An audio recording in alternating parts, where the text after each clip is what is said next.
ચલો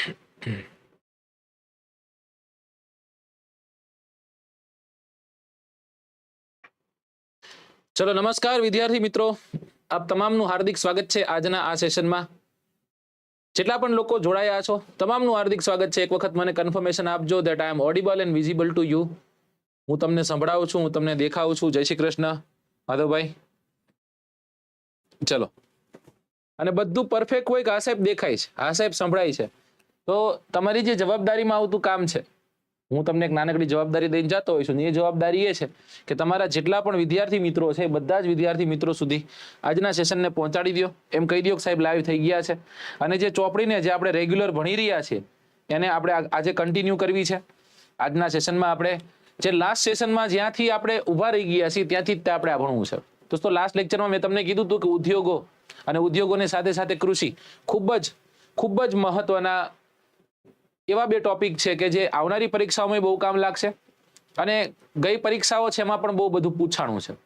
એવો ને એવો એક નાનકડો એવો ટોપિક 10મા ધોરણનું જો તમે પુસ્તક વાંચતા હોય તો એ 10મા ધોરણના પુસ્તકમાં ચેપ્ટર નંબર 14, ચેપ્ટર નંબર 15, એ ચેપ્ટર નંબર 14 અને ચેપ્ટર નંબર 15માં પરિવહન છે, સંચાર છે, રાઈટ, આવા ટોપિક્સ છે. ટોપિક્સ આપણી સમક્ષ છે.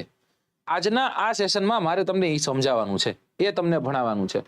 એક વખત મને એવી કન્ફર્મેશન આપો, કાલે જે આપણે ભણતા હતા અને તમને જે થોડીક તકલીફ હતી સાહેબ થોડું ઓછું સંભળાય છે, આજે બધું પરફેક્ટ થઈ ગયું કે નહીં? કેમ કે જ્યાં સુધી મને ઓલું જે મીટર બતાવે છે એમાં બતાવે છે કે ભાઈ મેક્સિમમ મારો જે અવાજ છે અવાજ ત્યાં પીચ થઈ રહ્યો છે.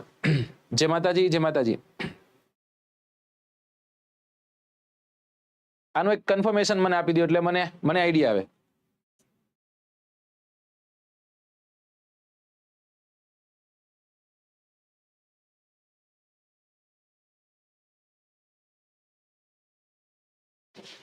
પરફેક્ટ, ઓકે, ચલો, પરફેક્ટ સર. ઓકે, એક વખત શેર કરી દો ને એક વખત લાઈક કરી દો. ચલો, જે છોકરાઓ નવા છે એ લોકોને તમામને જણાવું છું કે ચોપડી એટલે નાના હતા ત્યારે આ શબ્દ ક્યાંક સાંભળ્યો હશે, જે વાંચે ચોપડી તે ચોપડીને ખાય, આવો ક્યાંક શબ્દ તમે સાંભળેલો હશે. અને અહીંયા આપણે ચોપડી જે છે એ ચોપડીમાં આપણે શું ભણીએ છીએ, હું તમને શું ભણાવું છું દોસ્તો, તો કે ચોપડીમાં હું તમને સામાજિક વિજ્ઞાન ભણાવું છું. જીપીએસસી થી લઈ અને ચપરાસી સુધીની તમામ પરીક્ષાઓમાં 6 થી લઈને 10મા ધોરણનું પુસ્તક બહુ મહત્વનું સાબિત થતું હોય છે. 10મા ધોરણ સુધી જેવા પહોંચી જઈએ, આ માર્ચ મહિનાની શરૂઆત સુધીમાં આપણે 10મું ધોરણ પૂરું કરી નાખીએ, પછી જે તમારી ડિમાન્ડ છે કે સાહેબ 11મા ધોરણની અને 12મા ધોરણની બે પુસ્તકો છે, એકને આપણે કહીએ છીએ ઇતિહાસ અને બીજાને આપણે કહીએ છીએ ભૂગોળ. આવનારી પરીક્ષાઓમાં અતિ મહત્વની સાબિત થવાની છે આ બે પુસ્તકો. એ બે પુસ્તકો માર્ચ મહિનાથી આપણે એની સિરીઝ સ્ટાર્ટ કરશું.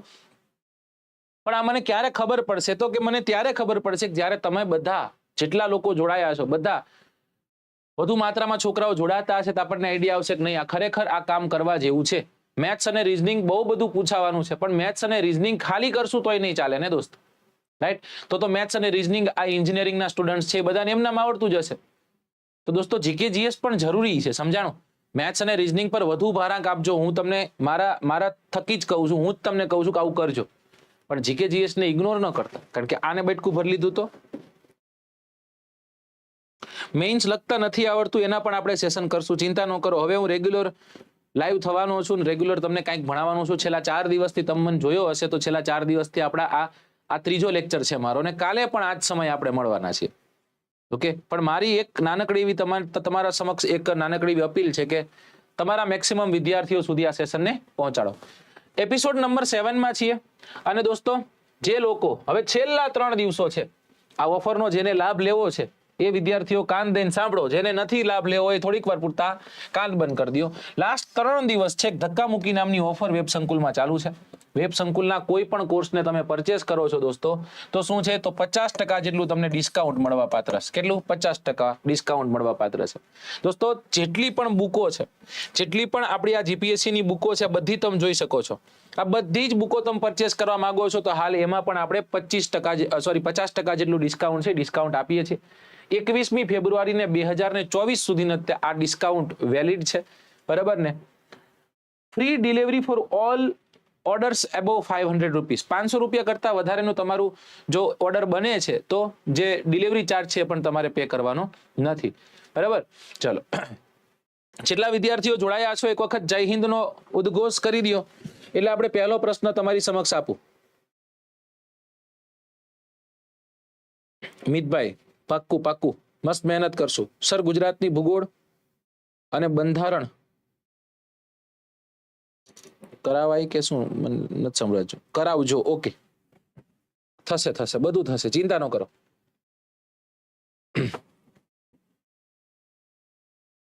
ચલો કરી દો એક વખત સેશન ને શેર. ઓકે, પહેલો પ્રશ્ન તમારી સ્ક્રીન પર આપું છું. ક્વેશ્ચન ને વાંચો અને આન્સર કરો.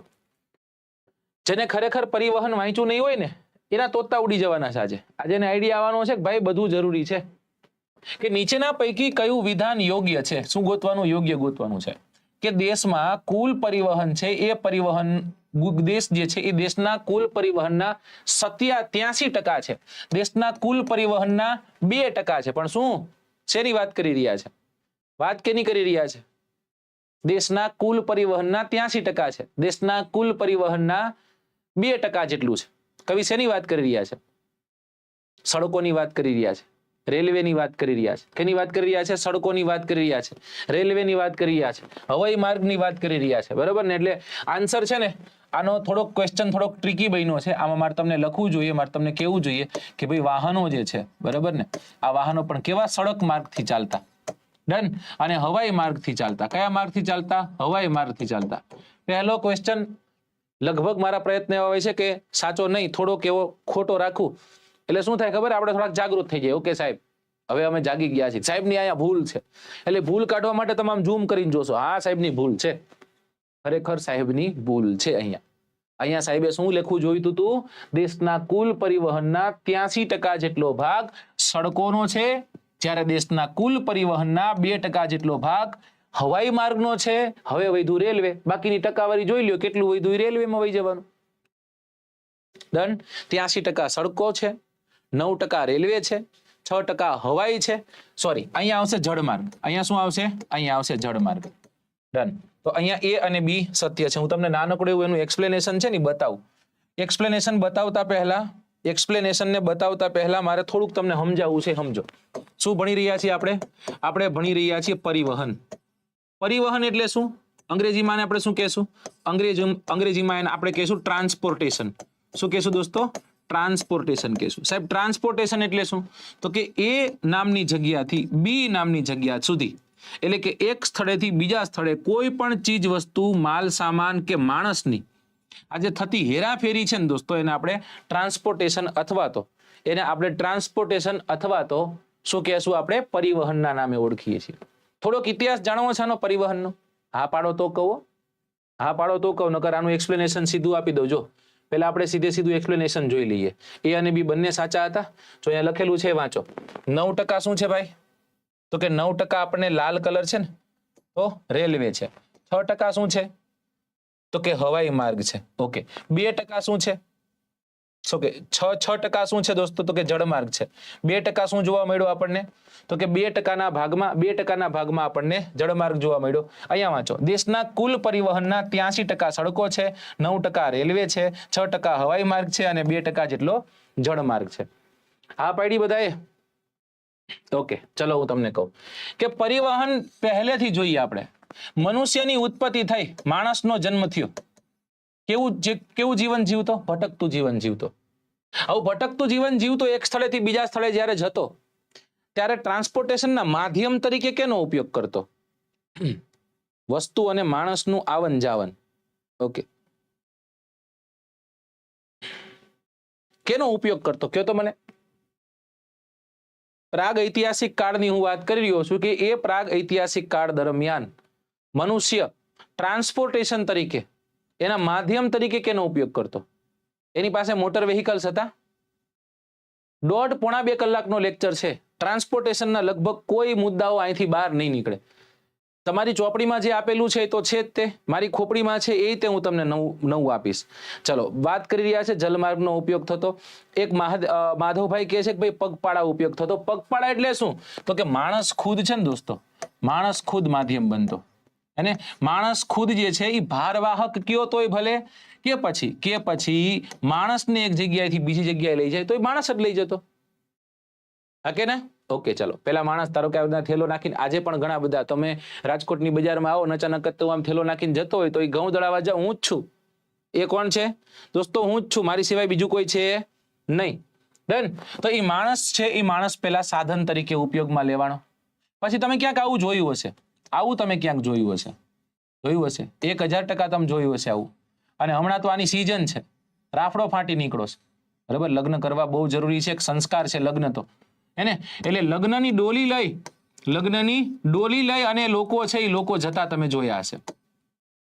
સમજાણું? તો ટ્રાન્સપોર્ટેશનના માધ્યમ તરીકે ફરી એક વખત બન્યો છે કોણ ભાઈ? માણસ જ બન્યો છે. એક જગ્યાએથી બીજી જગ્યાએ ચીજ વસ્તુઓને લઈ જવા માટે માધ્યમ કોણ બનતો? માણસ જ તે બનતો. પછી શેની શોધ થાય છે? પછી પૈડાની શોધ થાય. પણ પૈડાની શોધ થયા પહેલાની વાત કરું કે માણસ છે ને પશુપાલન કરતો થયો. પશુપાલન કરતો થયો તો એને ખબર પડી કે સાહેબ આ પશુઓ જે છે એ પશુઓની ઉપર કંઈક મૂકી અને પછી આપણે લઈ જઈ શકીએ એમ છે. એટલે પશુઓનો માધ્યમ તરીકે ઉપયોગ થયો. પછી થઈ ચક્રની શોધ, પૈડાની શોધ થઈ તો ગાડીઓ બની. હવે એ ગાડીઓ માણસે ખેંચી, એ પશુ એ રીતે ખેંચી, બરાબર? અને આજે આપણે જોઈએ છીએ કે એવા વ્હીકલ્સ, ઇલેક્ટ્રોનિક્સ, એવા વ્હીકલ્સ આવી ગયા છે કે જેના માધ્યમથી આજે ટ્રાન્સપોર્ટેશન થઈ રહ્યું છે, પરિવહન થઈ રહ્યું છે. ટ્રાન્સપોર્ટેશનના કદાચ મુખ્ય પ્રકાર તમે પાડો તો કેટલા પ્રકારો પડે? ટ્રાન્સપોર્ટેશનના મુખ્ય પ્રકારો પાડો તો કેટલા થઈ શકે? એક છે જમીન પરિવહન, બરાબર? પછી એક હવાઈ પરિવહન, બરાબર? અને ત્રીજું જળ પરિવહન. કેવું પરિવહન? જળ પરિવહન. હવે જમીન પરિવહનના પાછા પ્રકાર પાડી શકીએ આપણે. સાહેબ કેટલા પ્રકાર પડશે? જો જમીન છે, જમીન ઉપર રોડ હોય કે નહીં? હા, તો રોડ રસ્તાઓ હશે જેને આપણે સડક માર્ગ કહેશું. રેલવે કેના પર હોય? સાહેબ રેલવે જમીન ઉપર જ હોય. તો રેલવે પણ જમીન માર્ગમાં તેનો સમાવેશ થશે, જમીન પરિવહનમાં તેનો સમાવેશ થશે. ત્યારબાદ જમીનમાં ફેલાયેલી જે પાઇપલાઇનો છે એ કેમાં આવશે? એ આમાં આવશે. ત્યારે હવાઈની આપણે વાત કરીએ દોસ્તો, તો હવાઈમાં આપણે જોઈએ છીએ કે હવાઈમાં એક હોય ઇન્ટરનેશનલ અને એક હોય ઇન્ટરસ્ટેટ. ડોમેસ્ટિક પણ હોઈ શકે, ઇન્ટરનેશનલ પણ હોઈ શકે. એમાં આપણે શેનો ઉપયોગ કરીએ છીએ? મોટા મોટા જહાજોનો ઉપયોગ કરીએ છીએ. પ્લેનને જહાજ જ કહેવાય. પ્લેનને શું કહેવાય? પ્લેનને જહાજ જ કહેવાય. પણ હમણાં તે થોડાક સમય પહેલા તે તમે ક્યાંક એવું સાંભળ્યું હશે કે રાજકોટની એમ્સ ખાતે ઉડ્ડયન મંત્રી દ્વારા કંઈક નવી પહેલ ચાલુ કરી. અને ત્યાં જે રાજકોટની એમ્સ છે, આજુબાજુના વિસ્તારમાં રહેતા જે લોકો છે, એ લોકો જે દવા અને દવાની સામગ્રી છે, એ સામગ્રી ડ્રોન દ્વારા પૂરી પાડવામાં આવશે. મતલબ કે ડ્રોનમાં બાંધી દીધું હોય, કીધું હોય મથુરભાઈ ઘરે પુગડવાનું હતું, મથુરભાઈ ઘરે જઈને ઉભો રહી ગયા ધાબા ઉપર ડ્રોનને ઉતાર દે ને એમાં જે વસ્તુ છે એ લઈ લે. સમજાય છે? તો આ રીતે એક ટ્રાન્સપોર્ટેશનનું માધ્યમ બન્યું છે. પછી આવ્યા જળ પરિવહન. આ જળ પરિવહનના આપણે બે પ્રકાર પાડી શકીએ. એકને આપણે કહીએ છીએ આંતરિક જળ પરિવહન અને એકને આપણે કહીએ બાહ્ય જળ પરિવહન. કેવું? આંતરિક જળ પરિવહન અને બાહ્ય જળ પરિવહન. તો આટલા પ્રકારો છે. જો હવાઈ માતે કદાચ હજી તમારે લેવું હોય, જેમ કે ઉડન ખટોલા છે, રોપવે છે, તો કેમ આવશે? હવાઈમાં જ આવશે ને. કવિ આમ કે નામ બેસે છે, નામ છેક સુધી જાય છે, સાપુતારા ચડે તોય ભલે, જુનાગઢ ચડે તોય ભલે, અંબાજી ચડે તોય ભલે, પાવાગઢ ચડે તોય ભલે. ઓકે સર, 11મા સ્ટાન્ડર્ડ કરું છું, શું તૈયારી કરી શકું? 1000% જયદીપભાઈ. ક્રાફ્ટર જયદીપ, ખૂબ વહેલા છો ને સારું કહેવાય. અત્યારથી થોડુંક તૈયારી કરતા જશો દોસ્તો તો ખૂબ સારી મહેનત છે તમારી. જો કદાચ અત્યારથી જ તે કરો છો તો જાગૃત નાગરિક છો હું તમને એમ કહીશ. કેમ કે ઘણા લોકોને શું થાય, આમ પાકી જાય, વાળ ધોળા થઈ જાય, પછી ખબર પડે તૈયારી કરાય જીપીએસસી ની. રાઈટ? ચલો સરસ. ફરી એક વખત કહું છું, જે આપણું કન્ફ્યુઝન હતું એ કન્ફ્યુઝનને આપણે ક્લિયર કરી નાખીએ. અને અહીંયા લખેલી છે વાતને આપણે વાંચી લઈએ કે ભાઈ દેશનું કુલ જો 100% પરિવહન છે તો એમાં 83% કેનો હિસ્સો છે? સડકનો હિસ્સો છે. 9% કેનો હિસ્સો છે ભાઈ? રેલવેનો હિસ્સો છે. 6% કેનો છે ભાઈ? તો કે હવાઈનો હિસ્સો છે. અને 2% કેનો છે? તો કે જળ પરિવહનનો હિસ્સો છે. બરાબર? 83, 9, 6 અને 2 આવી રીતના કંઈક આપણે યાદ રાખીશું. ચલો ત્યાંથી આગળ જઈએ ક્વેશ્ચન નંબર 2 તરફ. પ્રશ્ન નંબર 2, એમાં હું પૂછું છું કે નીચેના પૈકી કયું વિધાન યોગ્ય છે? કોઈ રાષ્ટ્ર સંપૂર્ણપણે સ્વાવલંબી હોઈ શકે. વ્યાપાર પ્રવૃત્તિ એ ત્રીજા પ્રકારની આર્થિક પ્રવૃત્તિ છે. માત્ર એ, માત્ર બી, માત્ર એ અને બી કે એક પણ નહીં? ચાલો આન્સર. મેં તમને આન્સર કરી દીધું. કેવી રીતના તૈયારી કરવી જોઈએ? તો હું તમને એમ કહીશ કે સારી રીતના તૈયારી કરવી જોઈએ નહીં. હું તમને સાચો જવાબ આપીશ ને એમ કહીશ જીસીઆરટી એનસીઆરટી તમે જે પુસ્તકો વાંચ્યા છે એને જ તે ફરી વાંચો, કરંટ અફેર્સને રેગ્યુલર ટચ માર્યો અને મેથ્સ રીઝનિંગ છે ને અત્યારથી ને તે તમારું સ્ટ્રોંગ પાસું બનાવતા જાઓ. આવનારી પરીક્ષામાં ખૂબ કામ લાગશે. ભાષાઓમાં અંગ્રેજી છે, ગુજરાતી છે, થોડુંક જોતું રહેવું. લેખન કૌશલ્ય અત્યારથી ને તે રોજ કાંઈક એવો અહેવાલ વાંચો, કાંઈ એવા પત્રો વાંચવા, કાંઈ એવી વાર્તાઓ વાંચવી, બરાબર ને? એ વાંચશો તમે, સાથે સાથે પછી લખવાનો પ્રયત્ન કરશો તો બહુ બધો સમય છે તમારી પાસે દોસ્તો. ચલો, અહીંયા સાચો આન્સર શું આવશે? સાચો આન્સર આવશે માત્ર 2. બરાબર ને? કારણ કે પહેલો પ્રશ્ન, પહેલું વિધાન જોજો, કોઈ પણ રાષ્ટ્ર સંપૂર્ણપણે સ્વાવલંબી હોઈ શકે છે? ન હોઈ શકે. આવું જો વિચાર કરતા હોય તો એ રાષ્ટ્ર છે ને દોસ્તો, એ રાષ્ટ્ર વેમમાં જીવે છે. જેમ કે પાકિસ્તાન, આપણી બાજુમાં જ રહેલું પાકિસ્તાન છે ને, એ પાકિસ્તાનને કેવો એમ હતો કે ભારત સાથે કોઈ પણ પ્રકારનો ટ્રેડ નહીં કરીએ, બરાબર ને, આમ ને તેમ ને ફલાણું ઢુકડું. અત્યારે રસ્તાઓ ગોતે છે, ભાઈ કોક તો વચ્ચે આવો, સમાધાન કરાવો, ભૂલ થઈ ગઈ છે, હવે ભૂલ નહીં કરીએ. પણ આપણને ખ્યાલ છે દોસ્તો, વિશ્વાસ દુશ્મનનો પણ કરાય, પાકિસ્તાનનો કરાય નહીં, એટલે આપણે એની સાથે ટ્રેડ કરતા નથી. બહુ બધો ઇતિહાસ રહ્યો છે આપણો. એટલે કોઈ પણ રાષ્ટ્ર છે એ સંપૂર્ણપણે સ્વાવલંબી ન હોઈ શકે. આનું એક બીજું એક્ઝામ્પલ આપું. ઘણી વખત આપણે સાંભળતા હોઈએ છીએ પાર્ટી અને એની સામેની પાર્ટી, એટલે કે એક હોય છે રૂલિંગ પાર્ટી અને એક હોય છે ઓપોઝિશન પાર્ટી. ઓપોઝિશન પાર્ટીનો હર હંમેશ એવો દાવો હોય, એ ભાજપ હોય તોય ભલે, કોંગ્રેસ હોય તોય ભલે, આપ હોય તોય ભલે, બસપા હોય તોય ભલે, સપા હોય તોય ભલે, ગગસપા હોય તોય ભલે, ગગસપા હોય તોય ભલે, એનો એક જ દાવો હોય છે કે ચીન દેશમાં આપણું આટલું બધું મૂડી જાય છે, આટલું બધું મૂડી રોકાણ થાય છે, ઘણા બધા પૈસાઓ ત્યાં જાય છે. કારણ તો કે ચીનથી ઘણી વસ્તુ આપણે આયાત કરીએ છીએ. ચીન આપણો એક દુશ્મન દેશ છે, એની સાથે ટ્રેડ બંધ કરી દેવો જોઈએ. જો બંધ કરી દેવો એ મૂર્ખાઈ છે. એ શું છે દોસ્તો? મૂર્ખાઈ છે. સાહેબ તમે એવું કેમ કહો છો? હું એટલા માટે કહું છું જ્યાં સુધી એનો ઉપયોગ થાય ત્યાં સુધી કરી લેવાનો, બરાબર? હા, ધીમે કરી અને એ વ્યાપાર ઘટાડી શકો. પણ તમે કહો કાલથી ચીન સાથેના બધા સંબંધો પૂરા. હું તમને એક નાનકડું એક્ઝામ્પલ આપું. અત્યારે અહીંયા જે ડિસ્પ્લે ભણાવી રહ્યો છું ને, એ ડિસ્પ્લે ચીનની બનેલી છે. ક્યાંની બનેલી છે? ચાઇનાનું. ભારતની કોઈ એવી કંપની નથી. હવે મેક ઇન ઇન્ડિયા અંતર્ગત ભારતમાં આ બધા સ્માર્ટ બોર્ડ છે, ડિજિટલ બોર્ડ છે, બનતા થઈ ગયા. પણ 3-4 વર્ષ પહેલા જયારે અમે પરચેસ કરી હતી ત્યારે યાદ રાખજો દોસ્તો, ચાઇનામાં જ બને. સાહેબ એનું કારણ શું? એનું કારણ ચાઇનામાં જે કામ કરવાનું હોય ને એ વ્યક્તિની જ કામ કરવાનું. ફોર એક્ઝામ્પલ, આ નાનકડું એવું રિમોટ છે ને, તો આ રિમોટમાં ઘણી બધી વસ્તુઓ છે. આ રિમોટની બોડી છે, અહીંયા નાનકડા એવા રબરના ડટ્ટા છે, બરાબર? પછી અહીંયા નાનકડી એવી ડટીયું છે, પછી તો કે અહીંયા આઈબોલનો લખેલો સિમ્બોલ છે. હવે ત્યાં કેવું હોય, આ 5 જણા લોકો, 5 અલગ અલગ લોકો બનાવતા હોય છે, અને 5 અલગ અલગ લોકોનું એકમાત્ર કામ હોય છે, જે એને હોપેલું હોય ને જ કામ કરવાનું. બોડી બનાવવા વાળો વ્યક્તિ બોડી જ બનાવશે. જ્યારે ભારતનો વ્યક્તિ શું કરે છે? બોડી એ બનાવશે, આ રબરી આઈ તે એ લઈ આવશે, આ તે એ ફિટ કરશે. એટલા માટે કોસ્ટ છે, કોસ્ટ કેવી થઈ જતી હોય છે? વધી જતી હોય છે. સમજાય છે? પણ ધીમે ભારતને સમજાઈ રહ્યું છે. ધીમે મેક ઇન ઇન્ડિયા અંતર્ગત આપણે ઘણું બધું સારું કરી રહ્યા છીએ. પણ છતાંય આપણે એમ ન કહી શકીએ કે આપણા આજુબાજુના દેશ સાથે આપણે ટ્રેડ બંધ કરી દઈશું, વ્યાપાર બંધ કરી દઈશું. એનું બીજું એક્ઝામ્પલ તમને આપું. માલદીવ સાથે ભારતના ખરાબ રિલેશન છે. માલદીવ સાથે ભારતના ખરાબ રિલેશન હોવા છતાં માલદીવને દર વર્ષે ભારત ઘણા બધા કરોડો રૂપિયાની સહાય આપે છે, ફંડ આપે છે. દોસ્તો આ વખતના બજેટમાં પણ માલદીવને ફંડ પ્રોવાઈડ કરવામાં આવ્યું છે. હા, જે હતું એના કરતા ઓછું આપ્યું છે, આ વખતે પણ આપ્યું છે. તમારો પ્રશ્ન સીધો એમ થાય સાહેબ નથી ધંધો જ કરવો, એને ભેગું બંધ કરી દો બધું, પણ એ નથી થઈ શકતું. સમજાય છે? તમે મને કહેજો ABCD જવાબ જોઈ છે. 2 પ્રકારના શિક્ષકો હોય, એક તમને જવાબ આપે A સાચો, B સાચો, એવા જોઈ છે કે પછી તમારી એક્સપ્લેનેશન જોઈ છે કે સાહેબ આને એક્સપ્લેન કરવો જોઈએ, આ કઈ રીતના આન્સર આવ્યો. સાહેબ 20 જ પ્રશ્ન ભણાવો પણ તબલા તોડ ભણાવો, કે પછી 100 ક્વેશ્ચન લઈને આવું, 200 ક્વેશ્ચન, 500 ક્વેશ્ચન લઈને આવું અને 1 કલાકમાં 500 ઉડાડ નાખું, A આવે, B આવે, C આવે. ખરેખર A B C E ક્યારે મોડલ પેપર ખાલી તમારે જોવું હોય ને તો જ તૈયારી બધી થઈ ગઈ હોય ને પછી એ કરી શકાય. જયારે આપણે ભણ્યા જ ન હોય, શીખા જ ન હોય, કઈ ખબર જ ન હોય તો શું કરવું જોઈએ? તો વિથ એક્સપ્લેનેશન જોવું જોઈએ. અને તમે મને એમ કહેશો ને સાહેબ 100 માર્કના ક્વેશ્ચન લેતા હો, 200 માર્કના, 500 માર્કના ક્વેશ્ચન લેતા હો, ABCD જ કરો, તો હું કરીશ નહીં, કોઈ દી નહીં કરું.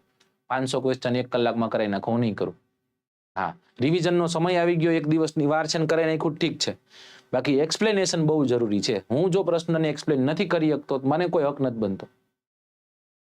બરાબર છે? ચલો, તો વ્યાપાર પ્રવૃત્તિ છે કેટલા માટે, કેટલામાં નંબરની? ત્રીજા પ્રકારની પ્રવૃત્તિને આપણે ગણીએ છીએ, હે ને? એક હોય પ્રાઇમરી, એક હોય સેકન્ડરી, એક હોય ટર્શિયરી. હવે ચતુર્થ ને પંચમ ને એવી બધી પણ આર્થિક પ્રવૃત્તિઓ છે. બરાબર. કાચો માલ કોઈ વસ્તુ છે દોસ્તો, કાચો માલ કુદરતી રીતના જે વસ્તુઓ મળેલી છે તમને, જેમ કે જમીન છે, જેમ કે જળ છે, બરાબર, આ બધું કુદરતી મળેલું છે. એમાંથી કંઈક આપણે ઉપજાવી કાઢી છે. ફોર એક્ઝામ્પલ હું એમ કહું કપાસ છે, કપાસ, તો કપાસ શું છે? પ્રાઇમરી પદ્ધતિમાં આવે. હવે આ જ કપાસને આપણે જે તે જગ્યા પર લઈ ગયા અને એમાંથી બુસ્કોટ બનાવ્યો, ઉદ્યોગ હતો ત્યાં, સેકન્ડરીમાં આવે. હવે આ જ ઉદ્યોગ છે, અહીંયા તે જે મેં શર્ટ તૈયાર કર્યો, અમે જે આ શર્ટ તૈયાર કર્યો છે, શર્ટ માર્કેટ સુધી હું પહોંચાડું છું. સાહેબ, આ માર્કેટ સુધી હું કઈ રીતના પહોંચાડું છું? કોઈ ટ્રાન્સપોર્ટેશનના માધ્યમથી, પરિવહનના માધ્યમથી, બરાબર ને? તો એ કેટલામાં પ્રકારની સેવા થઈ દોસ્તો? ટર્શિયરી પ્રકારની, ત્રીજા પ્રકારની થઈ. કેટલામાં પ્રકારની થઈ? ત્રીજા પ્રકારની થઈ. બરાબર. લાઈક કરો અને શેર કરો, પછી જો દે ધનાધન. ચલો, વ્યાપાર પ્રવૃત્તિ છે. વ્યાપાર પ્રવૃત્તિ ત્રીજા પ્રકારની આર્થિક પ્રવૃત્તિ છે. વ્યાપાર ઉત્પાદન પ્રવૃત્તિને પણ વેગ આપે છે. ઓકે, કોઈ પણ રાષ્ટ્ર સંપૂર્ણપણે સ્વાવલંબી હોઈ શકે જ નહીં, રાઈટ? તેથી તેણે બીજા દેશ સાથે અદલા બદલીનો વ્યવહાર રાખવો પડે. જેમ કે ભારત શું કરે છે? તો કે ભારતમાં ઘણી બધી કૃષિ પેદાશો થાય છે. ક્યાં જાય છે? મધ્ય પૂર્વના દેશોમાં જાય છે. ત્યાંથી આપણે શું કરીએ? ત્યાંથી આપણે ખજૂર લઈ આવી છે, ખનિજ તેલ લઈ આવી છે, હબીબી નહીં, હબીબી પાસે જે લઈ આવીએ આપણે, બરાબર. ચલો, નેક્સ્ટ ક્વેશ્ચન તરફ જઈએ. ક્વેશ્ચન નંબર 3 એટલે કે ત્રીજા નંબરનો પ્રશ્ન. નીચેના પૈકી કયું વિધાન યોગ્ય છે? દેશનો સૌથી લાંબો રાષ્ટ્રીય ધોરીમાર્ગ નંબર 41 છે. સૌથી મોટો ધોરીમાર્ગ શ્રીનગરથી કન્યાકુમારી સુધી જાય છે. માત્ર એ સાચું, માત્ર બી સાચું, એ અને બી સાચું, કે એક પણ નહીં? ચલો,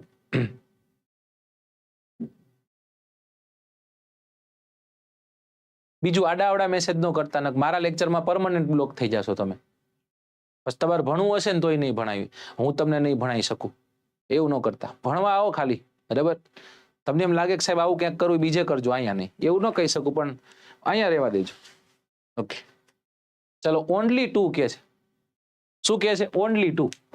મતલબ કે આ તો ખબર છે કે સૌથી મોટો રાષ્ટ્રીય ધોરીમાર્ગ છે દોસ્તો, એ રાષ્ટ્રીય ધોરીમાર્ગ નંબર 44 છે. કયો છે? 44. જે ક્યાંથી ક્યાં સુધી જાય છે?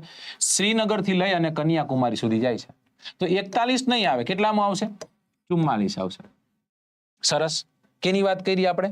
ધોરીમાર્ગની વાત કરી. કેની વાત કરી આપણે? ધોરીમાર્ગની વાત કરી. સડકની વાત કરી રહ્યા છે. કેની વાત કરી રહ્યા છે? સડકની વાત કરી રહ્યા છે આપણે. ધોરીમાર્ગની વાત કરી રહ્યા છે. રોડની વાત. સડક એટલે શું થયું? Road transportation. રોડ ટ્રાન્સપોર્ટેશન છે ને ફરી એક વખત કેટલા ભાગમાં વહેંચીએ? કે 4 ભાગમાં.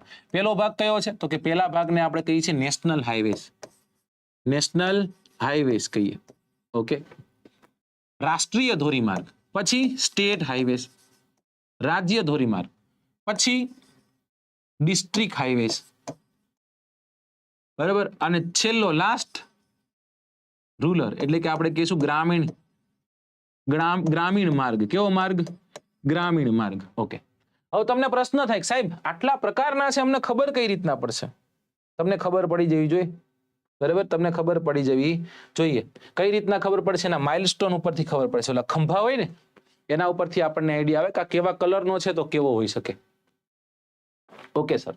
સાહેબ નેશનલ હાઈવે છે, હું તમને એમ કહું કે આને રાષ્ટ્રીય ધોરીમાર્ગ કહેવાય, બરાબર? બરાબર કે નહીં? મેં કીધું હા, બરાબર. તો સાહેબ આ રાષ્ટ્રીય ધોરીમાર્ગનું સંચાલન કોના હસ્તગત હોય? કેન્દ્ર સરકાર હસ્તગત હોય. કોના હસ્તગત હોય? કેન્દ્ર સરકાર હસ્તગત હોય. આના દેખરેખની જવાબદારી કોની હોય? આના દેખરેખની જવાબદારી કેન્દ્ર સરકારની. Okay sir, done. સાહેબ તો સ્ટેટ હાઈવેઝ છે, એ સ્ટેટ હાઈવેઝની જવાબદારી કોની હોય? રાજ્ય સરકારની હોય. કોની હોય? રાજ્ય સરકારની. આનું મરમ્મતનું કામ કોનું? રાજ્ય સરકારનું. લંબાવો છે, ટૂંકાવો છે, બધી જવાબદારી કોની? રાજ્ય સરકારની. સાહેબ તો ડિસ્ટ્રિક્ટ હાઈવેઝ છે, ડિસ્ટ્રિક્ટ હાઈવેઝ, એની જવાબદારી કોની હોય? જિલ્લા પંચાયતની હોય. Okay sir. તો સાહેબ ગ્રામીણ માર્ગ હોય, ગ્રામીણ માર્ગ હોય તો એની જવાબદારી કોની હોય? સાહેબ ગ્રામીણ પંચાયતની, ગ્રામ પંચાયતની. ઓકે સાહેબ, સમજાઈ ગયો. ધીમે ધીમે ધીમે સમજાઈ રહ્યું છે. સડક માર્ગ છે, એમાં નેશનલ હાઈવે હોય, સ્ટેટ હાઈવે હોય, ડિસ્ટ્રિક્ટ હાઈવે હોય, ગ્રામીણ માર્ગ હોય. હે સાહેબ, આ નેશનલ હાઈવેઝ છે, એ નેશનલ હાઈવેઝ એટલે શું સાહેબ? આ કોને કોને કનેક્ટ કરે? નેશનલ હાઈવે દેશની તમામ રાજધાનીઓ છે ને, દેશની તમામ નહીં, કે દરેક રાજ્યની જે રાજધાનીઓ છે ને, એ રાજધાનીઓને દિલ્હી સાથે કનેક્ટ કરે. એની સાથે કનેક્ટ કરે દિલ્હી. જેમ કે ગુજરાતની રાજધાની ગાંધીનગર હોય તો એને દિલ્હી સાથે કનેક્ટ કરવાની જવાબદારી કોને હોઈપી છે? આ ભાઈ બંને હોઈપી છે. Okay sir. આની સાથે સાથે મહાબંદરો હોય, એ મહાબંદરો સુધી પણ ટ્રાન્સપોર્ટેશન છે, એ રોડ લંબાવવાની જવાબદારી નેશનલ હાઈવેસની છે. National highway authority of India, આવું ક્યાંક તમે સાંભળ્યું હશે, બરાબર. પછી તો કે પછી સાહેબ મોટા મોટા નગરો હોય, મોટા મોટા નગરો, એ મોટા મોટા નગરો હોય તો ત્યાંય પહોંચાડવાની જવાબદારી સાહેબ રાજ્ય સરકારની. આ જે રાજ્ય સરકારની સ્ટેટ હાઈવેઝ છે, એની જવાબદારી શું હોય, કઈ રીતના હોય? જો પેલા તો કેન્દ્ર સરકાર દ્વારા હોય. રાજ્યની જે રાજધાની છે, રાજ્યની રાજધાની, આ રાજ્યની રાજધાનીને દરેક જિલ્લાના મુખ્ય મથક સાથે કનેક્ટ કરે. કેની સાથે કનેક્ટ કરે? મુખ્ય મથક સાથે. એટલે ઘણી વખત કન્ફ્યુઝન ઈ થાય સાહેબ, સામખિયારીથી લઈને એક રોડ જાય છે રાજકોટ. સાહેબ રાજકોટ તો નેશનલ હાઈવે થી અટેચ છે. રાજકોટ નેશનલ હાઈવે, રાજકોટ આવે, બરાબર ને, બામણબોર આવે તો નેશનલ હાઈવે આવે. તો તમે તો એમ કહો છો કે રાજકોટ એટલે રાજકોટનું મુખ્ય મથક રાજકોટ, તો રાજકોટનું મુખ્ય મથક રાજકોટ દિલ્હી ગાંધીનગર સાથે કનેક્ટેડ હોય તો એને આપણે શું કહેશું? તો એને આપણે સ્ટેટ હાઈવે કહીશું નહીં. જે નેશનલ હાઈવે છે એને તો નેશનલ હાઈવે જ કહેવાનું હોય, એને પછી સ્ટેટ હાઈવે નહીં કહેવાનું. સમજો, સમજાય છે કે નહીં? હા, એક કપલ છે, સરસ રીતના સારી જિંદગી જીવે છે, એને એક પત્ની છે, એક ભાઈ ને એક પત્ની છે, બરાબર. સારી જિંદગી જીવે છે પછી આપણે ત્રીજી વચ્ચે નહીં લાવવાની કે ઓલું કાંઈક એમ નહીં કરવાનું. સમજાય છે? ઓકે, ખૂબ સરસ, ખૂબ સરસ. ચાલો, ન સમજાતું હોય તરત મને પૂછજો, અહીંયા તમારા તમામ અવાજને સાંભળવામાં આવશે. પછી જે જિલ્લા, તો કે તાલુકાઓ છે, જિલ્લાઓના મુખ્ય શહેરો છે, બરાબર, ત્યાં સુધી જાય. પછી આ ગ્રામીણ માર્ગ શું હોય? તો કે એક તાલુકાથી બીજા તાલુકા સુધી જો રસ્તો કોઈ જતો હોય ને દોસ્તો, તો વચ્ચે કોઈ ગામડું આવતું હોય, બરાબર, વચ્ચે કોઈ ગામડું આવતું હોય તો એ ગામડાઓને તાલુકાના મુખ્ય મથકો સુધી પહોંચાડે. જેમ કે મારું ગામ ફેદરા છે, બરાબર, તો આ ફેદરાને ધંધુકા સુધી પહોંચાડવાની જવાબદારી. સમજાઈ ગયો? ધંધુકાને દિલ્હી સુધી પહોંચાડવા, ધંધુકાને ગાંધીનગર સુધી પહોંચાડવાની જવાબદારી કોની? ડિસ્ટ્રિક્ટ હાઈવેસની, બરાબર ને. ત્યાંથી આપણે ઉપર ગયા દિલ્હી સુધી ગયા. ક્યાં સુધી ગયા આપણે? દિલ્હી સુધી. આને આપણે કહેશું નેશનલ હાઈવેસ, આને કહેશું સ્ટેટ હાઈવેસ, બરાબર. પછી તો કે એ ગાંધીનગર થી જે તે તાલુકો છે, જે તે જિલ્લા છે, જિલ્લાનું મુખ્ય મથક આ નથી, પણ તાલુકા સુધી પહોંચાડવાની, પછી ગ્રામીણ સુધી પહોંચાડવાની. ઓકે, ચલો જોઈ લઈએ આપણે. કવિ કહેવા શું માંગે છે આમાં? બહુ ઈઝી છે, સારું કહેવા માંગે છે કવિ. કંઈક શું કહે છે? રાષ્ટ્રીય ધોરીમાર્ગ, નેશનલ હાઈવેસ, રાષ્ટ્રીય ધોરીમાર્ગો આર્થિક દ્રષ્ટિએ જ નહીં પરંતુ સુરક્ષાની દ્રષ્ટિએ પણ અતિ મહત્વના છે. આ માર્ગોનું નિર્માણની જવાબદારી કેન્દ્ર સરકારની રહેતી હોય છે. આ માર્ગો દ્વારા રાજ્યની રાજધાનીઓને મોટા મોટા ઔદ્યોગિક નગરો, વ્યાપારિક શહેરો તથા મુખ્ય બંદરોને એકબીજા સાથે જોડવામાં આવ્યા છે. ભારતને મ્યાનમાર, પાકિસ્તાન, નેપાળ, ભૂતાન, ચીન વગેરે જેવા પાડોશી દેશો સાથે પણ જે સડકથી જે જોડતા રસ્તાઓ છે દોસ્તો, સડકથી, રાઈટ, એ નેશનલ હાઈવેસ છે. રાષ્ટ્રીય ધોરીમાર્ગ નંબર 44 દેશમાં સૌથી લાંબો છે, જે શ્રીનગર થી લઈને કન્યાકુમારી સુધી છે. હવે જે નેશનલ હાઈવેસ ના જે નામ આપવામાં આવ્યા છે એ આવી રીતના કંઈક આપવામાં આવ્યા સાહેબ. આવી રીતના એટલે નો સમજાણ. કેવો છે? મેં કેવા લીટા કર્યા? એક લીટો કર્યો આડો અને એક લીટો કર્યો ઊભો. એક લીટો કર્યો ઊભો, એક લીટો કર્યો આડો, બરાબર ને. હવે હું એમ કહું છું, એકને કહેવાય પશ્ચિમ થી પૂર્વ, એકને આપણે કહીએ છીએ ઉત્તર થી દક્ષિણ. એકને શું કીધું? પશ્ચિમ થી પૂર્વ, અને એકને કીધું ઉત્તર થી દક્ષિણ. તમે મને કહેજો કે એકી અને બેકી સંખ્યામાં આપવામાં આવતા હોય છે. એક હોય છે એકી અને એક હોય છે બેકી. ધારો કે 0, 1, 0, 3, 0, 5, 0, 7 આ બધા એકી થયા. 2, 4, 6, 8 આ બધા બેકી થયા. તમારે મને કહેવાનું છે કે એકી જે ધોરીમાર્ગના નંબરો આપવામાં આવે એ ઉત્તર દક્ષિણ આપવામાં આવે, પૂર્વ પશ્ચિમ આપવામાં આવે. બીઆરઓ આવશે, બીઆરઓ આવે ને નહીં. જો બીઆરઓ નું કામ શું છે? બોર્ડર્સ છે ને, બોર્ડર્સ, જેટલી પણ બોર્ડર્સ છે, બરાબર.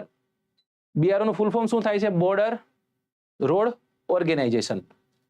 કે ભારતની જે સીમાઓ છે, હૈદરની વાત નથી થતી, આપણે સીમાની વાત થઈ રહી છે. પાકિસ્તાન સાથે હોય, મ્યાનમાર સાથે હોય, બધા સાથે હોય.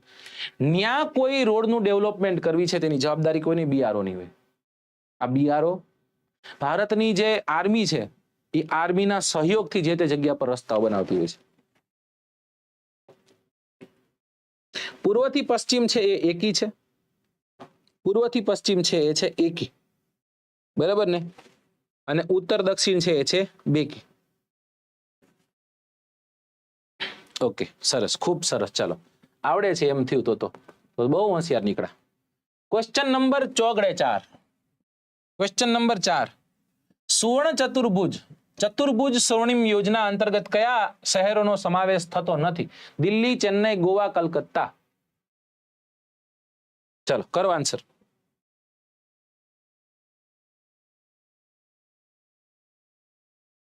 સર એનસીઆરટી ની બુક્સ ગુજરાતીમાં નહીં હોય તો છે એસટીડી શું? હિન્દી વાંચી નાખો, તમારા પાસે આટલો બધો ટાઈમ છે. ઇંગ્લિશ ને વાંચો અત્યારથી. હું તો એમ કહું છું કે ઇંગ્લિશ વાંચો, ઇંગ્લિશ તમારું સ્ટ્રોંગ બનાવો.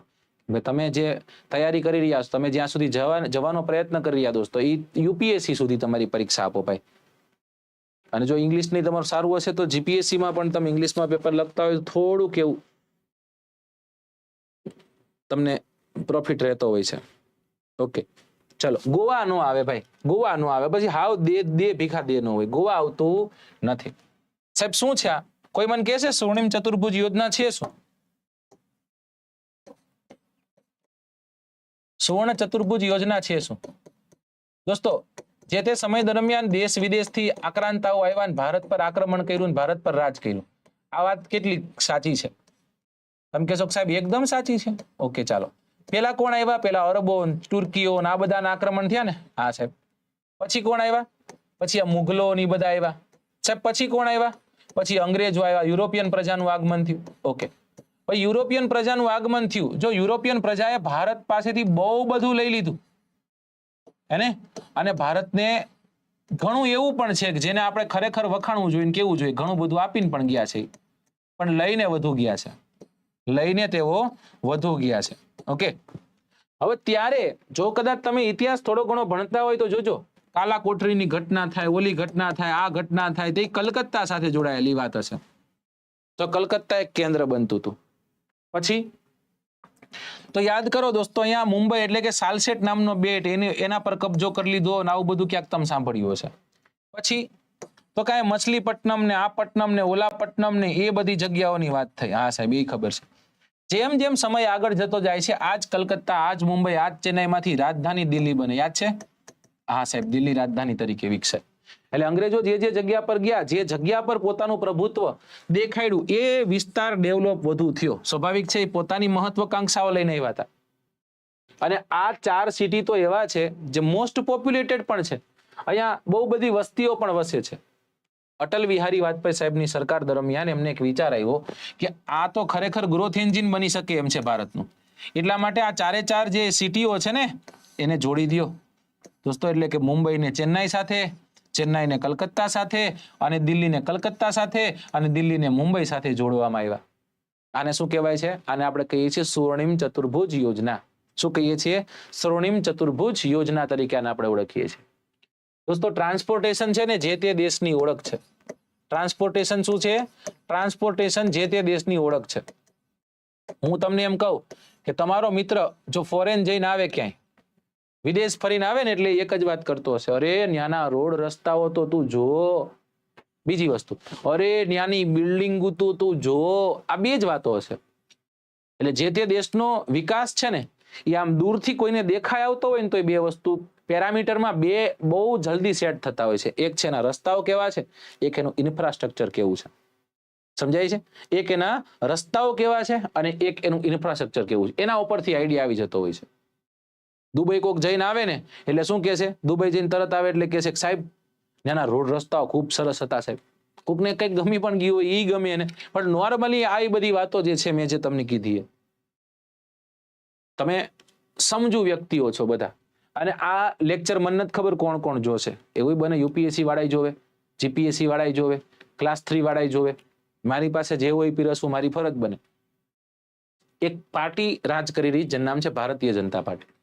ભારતીય જનતા પાર્ટી વાળા મારી પાસે કદાચ આવીને એમ કે અભિજીત ઝાલા એક એવું સજેશન આપો અને એક એવી માર્કેટિંગ સ્ટ્રેટેજીનું અમે એક નાનકડું એવું કંઈક એવું ઉદાહરણ આપો કે જેના ઉપર અમે વોટ માગવા જઈ શકીએ. સમજો અત્યારે અમારી પાસે ઘણું બધું છે વોટ માગવાના નામે, પણ હજી એક કોઈ એવું કે જેમાં ક્યાંક કાચું કપાતું એવું લાગે, એટલે હું એમ કહું તમારું ટ્રાન્સપોર્ટેશન.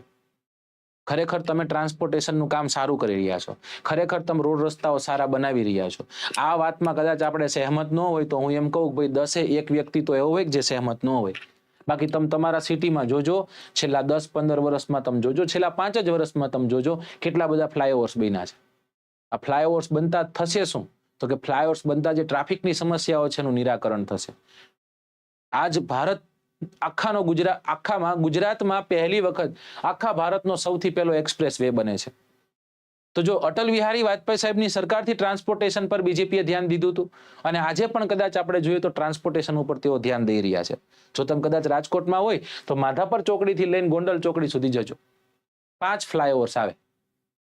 સમજાઈ ગયું? અને બધાના કામ આજથી 2 વર્ષ પહેલા ચાલુ જતા આજે બધા થઈ ગયા છે. આજે રાજકોટથી લઈને મારે ગાંધીનગર લેક્ચર લેવા આવવું હોય છે તો વચ્ચે ક્યારે ઘણા બધા સિટી વહી જાય છે આપણને ખબર નથી પડતી. આ સાયલા બાયલા ક્યારે વહી જાય ખબર નથી પડતી, કેમ કે સાયલા ચોકડીએ ટ્રાફિક થતું, સાયલા ચોકડીએ લોકો ઉભા રહેતા, સીધું સાયલા કપાઈ જાય. લીમડી તો કે લીમડીનું ટ્રાફિક કપાઈ ગયું, એવી રીતના બગોદરાનું ટ્રાફિક કપાઈ ગયું. સમજાય છે આખી વાત? તો હું તમને શું સમજાવવા માંગુ છું નહીં સમજજો, હું જે નથી સમજાવવા માંગતો એ ન સમજતા. કેમ કે ઘણી વખત છે ને કોઈ પાર્ટીની વાત કરીએ એટલે લોકો છે ને ટેગ મારવા માંડે કે આ માણસ તો બીજેપીની વાત કરે. નહીં, નબળા પાસાઓ ઘણા છે પણ આપણે પોઝિટિવ પાસાઓ પર જ વાત કરીને. તમારા ઘરમાં કોઈ એક વ્યક્તિ હોય જેનો થોડાક કામ ખરાબ હોય પણ એ સારા કામ કરતો હોય, એમ કે હા હો સવારના 6 વાગ્યા હનુમાન ચાલીસા વાંચે, હા સાહેબ આ કામ સારા કરે છે, એમ તો આપણે સારી વાતો કરશું. તમને નબળી ગમે નથી ગમતી નહીં લેવાની ભાઈ, સારી વસ્તુ દરેકમાંથી લઈ શકાય. કોંગ્રેસમાંથી લઈ શકાય, રાહુલ ગાંધીમાંથી લઈ શકાય ને સાહેબ, એની ફિટનેસ કેવી હશે કે આખી ભારત જોડો યાત્રા કરે છે. કોંગ્રેસ ઘણા નહીં ગમતી હોય પણ જે સત્ય હકીકત છે, સારી વસ્તુ છે તો એડોપ્ટ કરવા જેવી છે. ડન? ચલો ઓકે. તો સ્વર્ણિમ ચતુર્ભુજ યોજનામાં ગોવા આવે નહીં. સ્વર્ણિમ ચતુર્ભુજ યોજના અંતર્ગત દિલ્હી, ચેન્નાઈ અને કલકત્તા 4 મહાનગરોને જોડવા માટેની આ યોજના હતી. Question number 5 on your screen. નીચે પૈકી કયું વિધાન યોગ્ય છે? અને એમાં પ્રશ્ન જો વાંચો પછી તમને ખબર પડે. પ્રશ્ન છે, પ્રશ્નનો જવાબ તમે જોજો, તમને આઈડિયા આવે તો. બરાબર કે સરહદ માર્ગ સંસ્થાની સ્થાપના, જેને આપણે કીધું BRO, એની સ્થાપના 1960માં થઈ હતી. એક્સપ્રેસ હાઈવે ને દ્રુત ગતિ માર્ગના નામે પણ ઓળખવામાં આવે છે. 1, 2, A અને B કે એક પણ નહીં?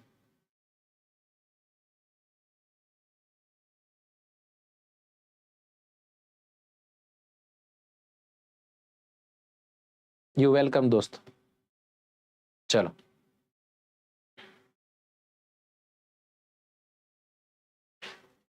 જો 1150 છોકરાઓની જગ્યાએ 150 હોય તો એવું લાગે કે કદાચ આ લેક્ચર થોડોક ખોટા ટાઈમે છે ને કાં પછી ખરેખર તમારાની જરૂર નથી.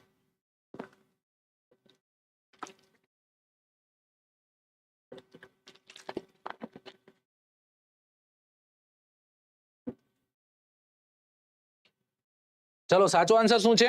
A અને B બંને. જોઈ લઈએ.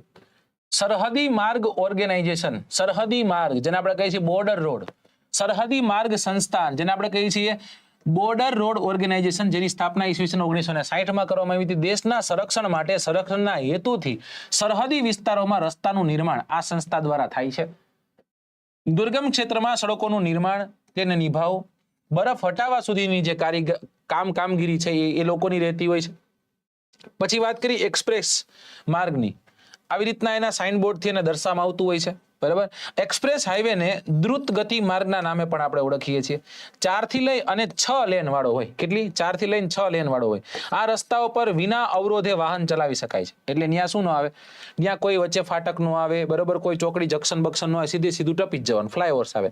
આ રસ્તાઓમાં રેલવે ક્રોસિંગ તથા ક્રોસ રોડ્સ આવે, એ જગ્યા પર ઓવરબ્રિજ બનાવવામાં આવે જેથી કરીને સરળતાથી એ ભાગ કપાઈ જાય. ગુજરાતમાં અમદાવાદથી વડોદરા એક્સપ્રેસ હાઈવે આનું એક એક્ઝામ્પલ છે. આ રસ્તાઓનો ઉપયોગ કરવા બદલ ઠરાવેલા જે ટોલ ટેક્સો છે એ ભરવા પડતા હોય છે અને દેશના મુખ્ય બંદરોને જોડતા રસ્તાઓ જે છે એ પણ બનાવવામાં આવ્યા છે એવું કીધું છે. ચાલો ક્વેશ્ચન નંબર 6.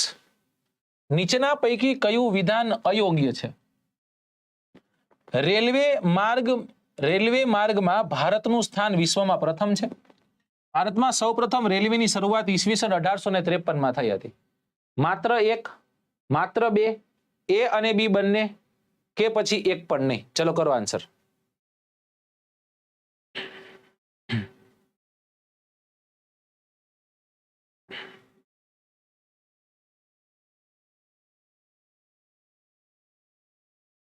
ઓકે, એક ખોટું. ઓકે,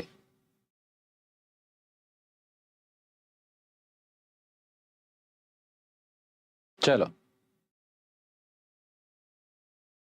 સાચો આન્સર શું બને દોસ્તો? સાચો આન્સર માત્ર એ બને. રેલવે માર્ગ જે છે એમાં ભારતનું સ્થાન પ્રથમ નથી ભાઈ, દ્વિતીય છે. પહેલા નંબરે પર કયો દેશ આવશે? પહેલા નંબર પર રેલવે માર્ગમાં કયો દેશ આવશે? એની પછી બીજા નંબરે છે, પહેલા નંબર પર તો કઈક હશે જ ને. રેલવેઝ ની વાત કરીએ તો ભારતીય રેલવે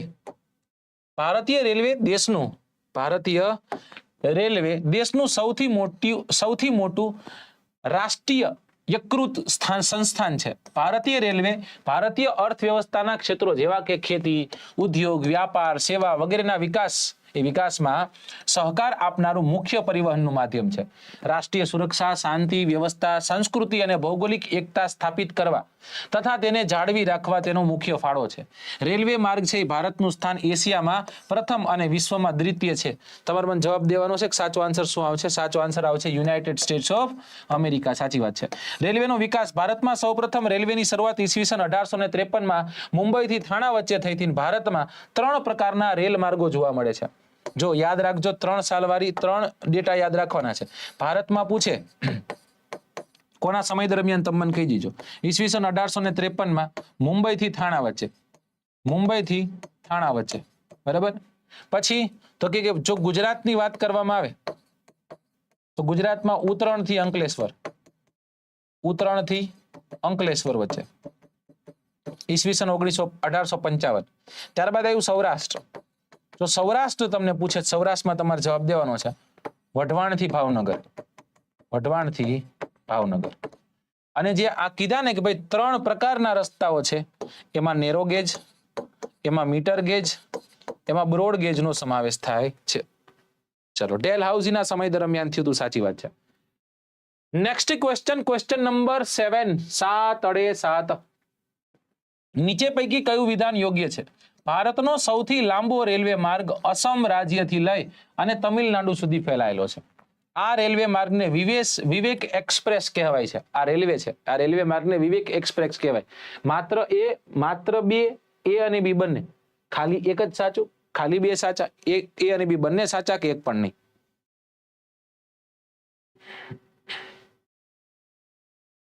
ચલો કરો આન્સર.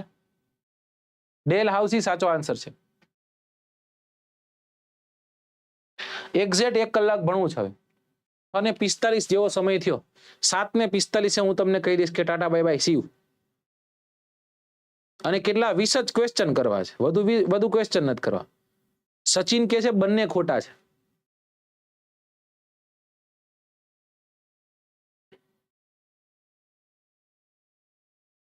વિવેક ઉત્તર દક્ષિણ કે છે. રેલવે બહુ મહત્વનું છે ભાઈ. રેલવે જેટલું મહત્વનું કાંઈ છે નહીં. મને કોઈ એમ કે ને કે સાહેબ ખરેખર કયા પ્રકારના ટ્રાન્સપોર્ટેશનમાં વધુ આનંદ આવે? તો રેલવેમાં. બસમાં તમે કદાચ અમદાવાદથી રાજકોટ આવતા હોય ને તો 4 કલાક થાય ને આપણને એમ થાય કે આહા. મને તો પર્સનલી કહું તો કદાચ આપણે બસમાં ગયા હોય, ઘણા બધાને માર જેવી તકલીફ હશે.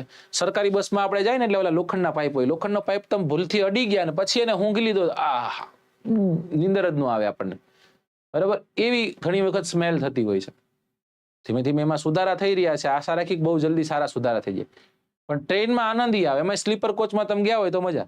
તમને એમ લાગે કે સાહેબ હવે નથી મજા આવતી, તો એક ડબ્બામાં, બીજા ડબ્બામાં, બીજામાં, ત્રીજામાં આટો મારીને તમે પાછા આવતા રહ્યા. આટો મારવાની વાત કરું, સમજાય છે?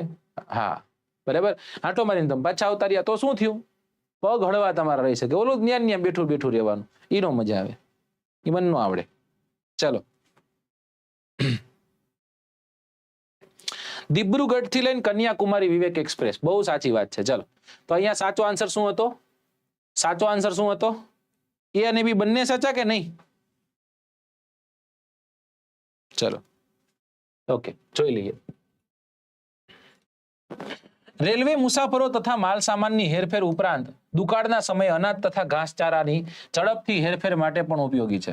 સંરક્ષણની દ્રષ્ટિએ પણ સૈનિકો તથા હથિયારોના સ્થળાંતર માટે ઉપયોગી છે. કોકણ રેલવેની જો કદાચ વાત કરી, કોકણની રેલવે એ દુર્ગમ પર્વતીય વિસ્તારોની સુરંગો ખોદી માર્ગ બનાવીને શ્રેષ્ઠ ઇજનેરી કૌશલ્યનું એક દ્રષ્ટાંત પૂરું પાડ્યું છે. સમય મળે ને કોકણ રેલવે ઉપર તમે ગયા, આ પટ્ટે તમે ગયા એટલે કુદરત શું કહેવાય કેને કહેવાય નહીં તમે એની ખાસ અનુભૂતિ થશે. સમય સુરક્ષા તથા સુવિધા માટે ભારતીય રેલ સેવા છે ઉત્તમ ગણાય છે. તેનું આધુનિકરણ જે છે એ ઝડપથી કરાઈ રહ્યું છે. દિબ્રુગઢથી લઈને કન્યાકુમારીને જોડતો રેલવે માર્ગ ભારતનો સૌથી લાંબો રેલવે માર્ગ છે, જે વિવેક એક્સપ્રેસ તરીકે ઓળખાય છે. ચલો નેક્સ્ટ ક્વેશ્ચન તરફ જઈએ. આની છે ક્વેશ્ચન નંબર 8, 8મા નંબરનો પ્રશ્ન. નીચે પૈકી કયું વિધાન અયોગ્ય છે? Broad gauge 1.676 metre gauge 1 metre કે નેરો ગેજ 0.762?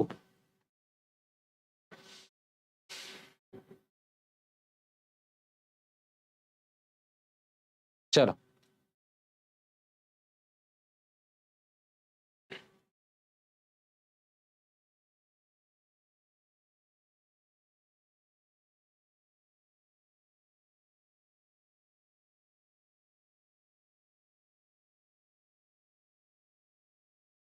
ડી. ઓકે ચલો ડી કે છે લોકો. એક પણ આપેલ પૈકી એક પણ નહીં, કારણ કે પૂછ્યું તું શું ઘણા સી એટલે કરી નાખ્યું. એને એમ લાગ્યું બધું સાચું છે, વાત સાચી, પણ મેં અયોગ્ય પૂછ્યું હતું. દોસ્તો ઘણા લોકો આમાં થોડા કન્ફ્યુઝ થાય છે. ઘણા લોકો આવડતું હોવા છતાં ભૂલ કરે છે. જે બે પાટાઓની વચ્ચે માત્ર ને માત્ર 1 જ મીટરનું અંતર હોય એને મીટર ગેજ કહેવાય. ઘણી વખત તમે સાંભળતા હશો નેરો માઇન્ડેડ છે આ તો માણસ. નેરો માઇન્ડેડ નો અર્થ શું થયો? લઘુતા ગ્રંથિ. લઘુ, નેરો એટલે શું થાય? લઘુ. અર્થ એનો એવો ચોક્કસ થાય કે આ જે પાટાઓ રહ્યા ને એ પાટાઓ મીટર કરતા ઓછા હશે. કેવા હશે? મીટર કરતા ઓછા. પછી એક શબ્દ સાંભળતા હશો, એનું ફેમિલી તો બ્રોડ માઇન્ડેડ છે. કેવી છે? બ્રોડ માઇન્ડેડ છે. મતલબ કે 1 મીટર કરતા વધુ હશે. 1 મીટર કરતા વધુ હશે, આપણને ખબર પડી ગઈ. 1 મીટર તો ફિક્સ થઈ ગયું. નેરો આવે એટલે 0 પોઈન્ટ સમથિંગ આવે એ ફિક્સ થઈ ગયું. બ્રોડ આવે એટલે 1 પોઈન્ટ સમથિંગ આવે એ ફિક્સ થઈ ગયું. હવે જો બ્રોડ એટલે 1 પોઈન્ટ, બ્રોડ એટલે શું થાય? 1.676. જ્યારે નેરોમાં શું થાય જોજો, 0 પોઈન્ટ, આના ઊંધા કરી નાખો તો આવી રીતના 0.76. ક્યાં યાદ રાખવાનું છે? 1.67 અને 1 મીટર યાદ રાખો, ખાલી વાત થઈ ગઈ પૂરી. 1.67 અને 1.67 યાદ ન રાખો, ખાલી 1.67 યાદ રાખો પૂરું. 1 મીટર 1.67 એટલે બ્રોડ ગેજ અને આ 0.76 એટલે નેરો ગેજ. આવી રીતના યાદ રાખવાનું. ડન? ઓકે. નેરો પેન્ટ પણ આવતું, હા પણ એ નહીં પૂછાય. લાયા ને? નવું લાયા, મને ખબર હતી. પ્રશ્ન નંબર 9 તમારી સ્ક્રીન પર છે. એમાં શું કવિ પૂછે છે?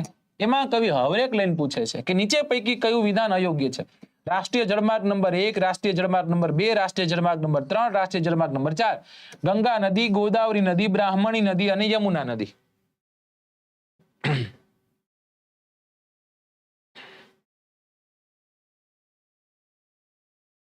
ચલો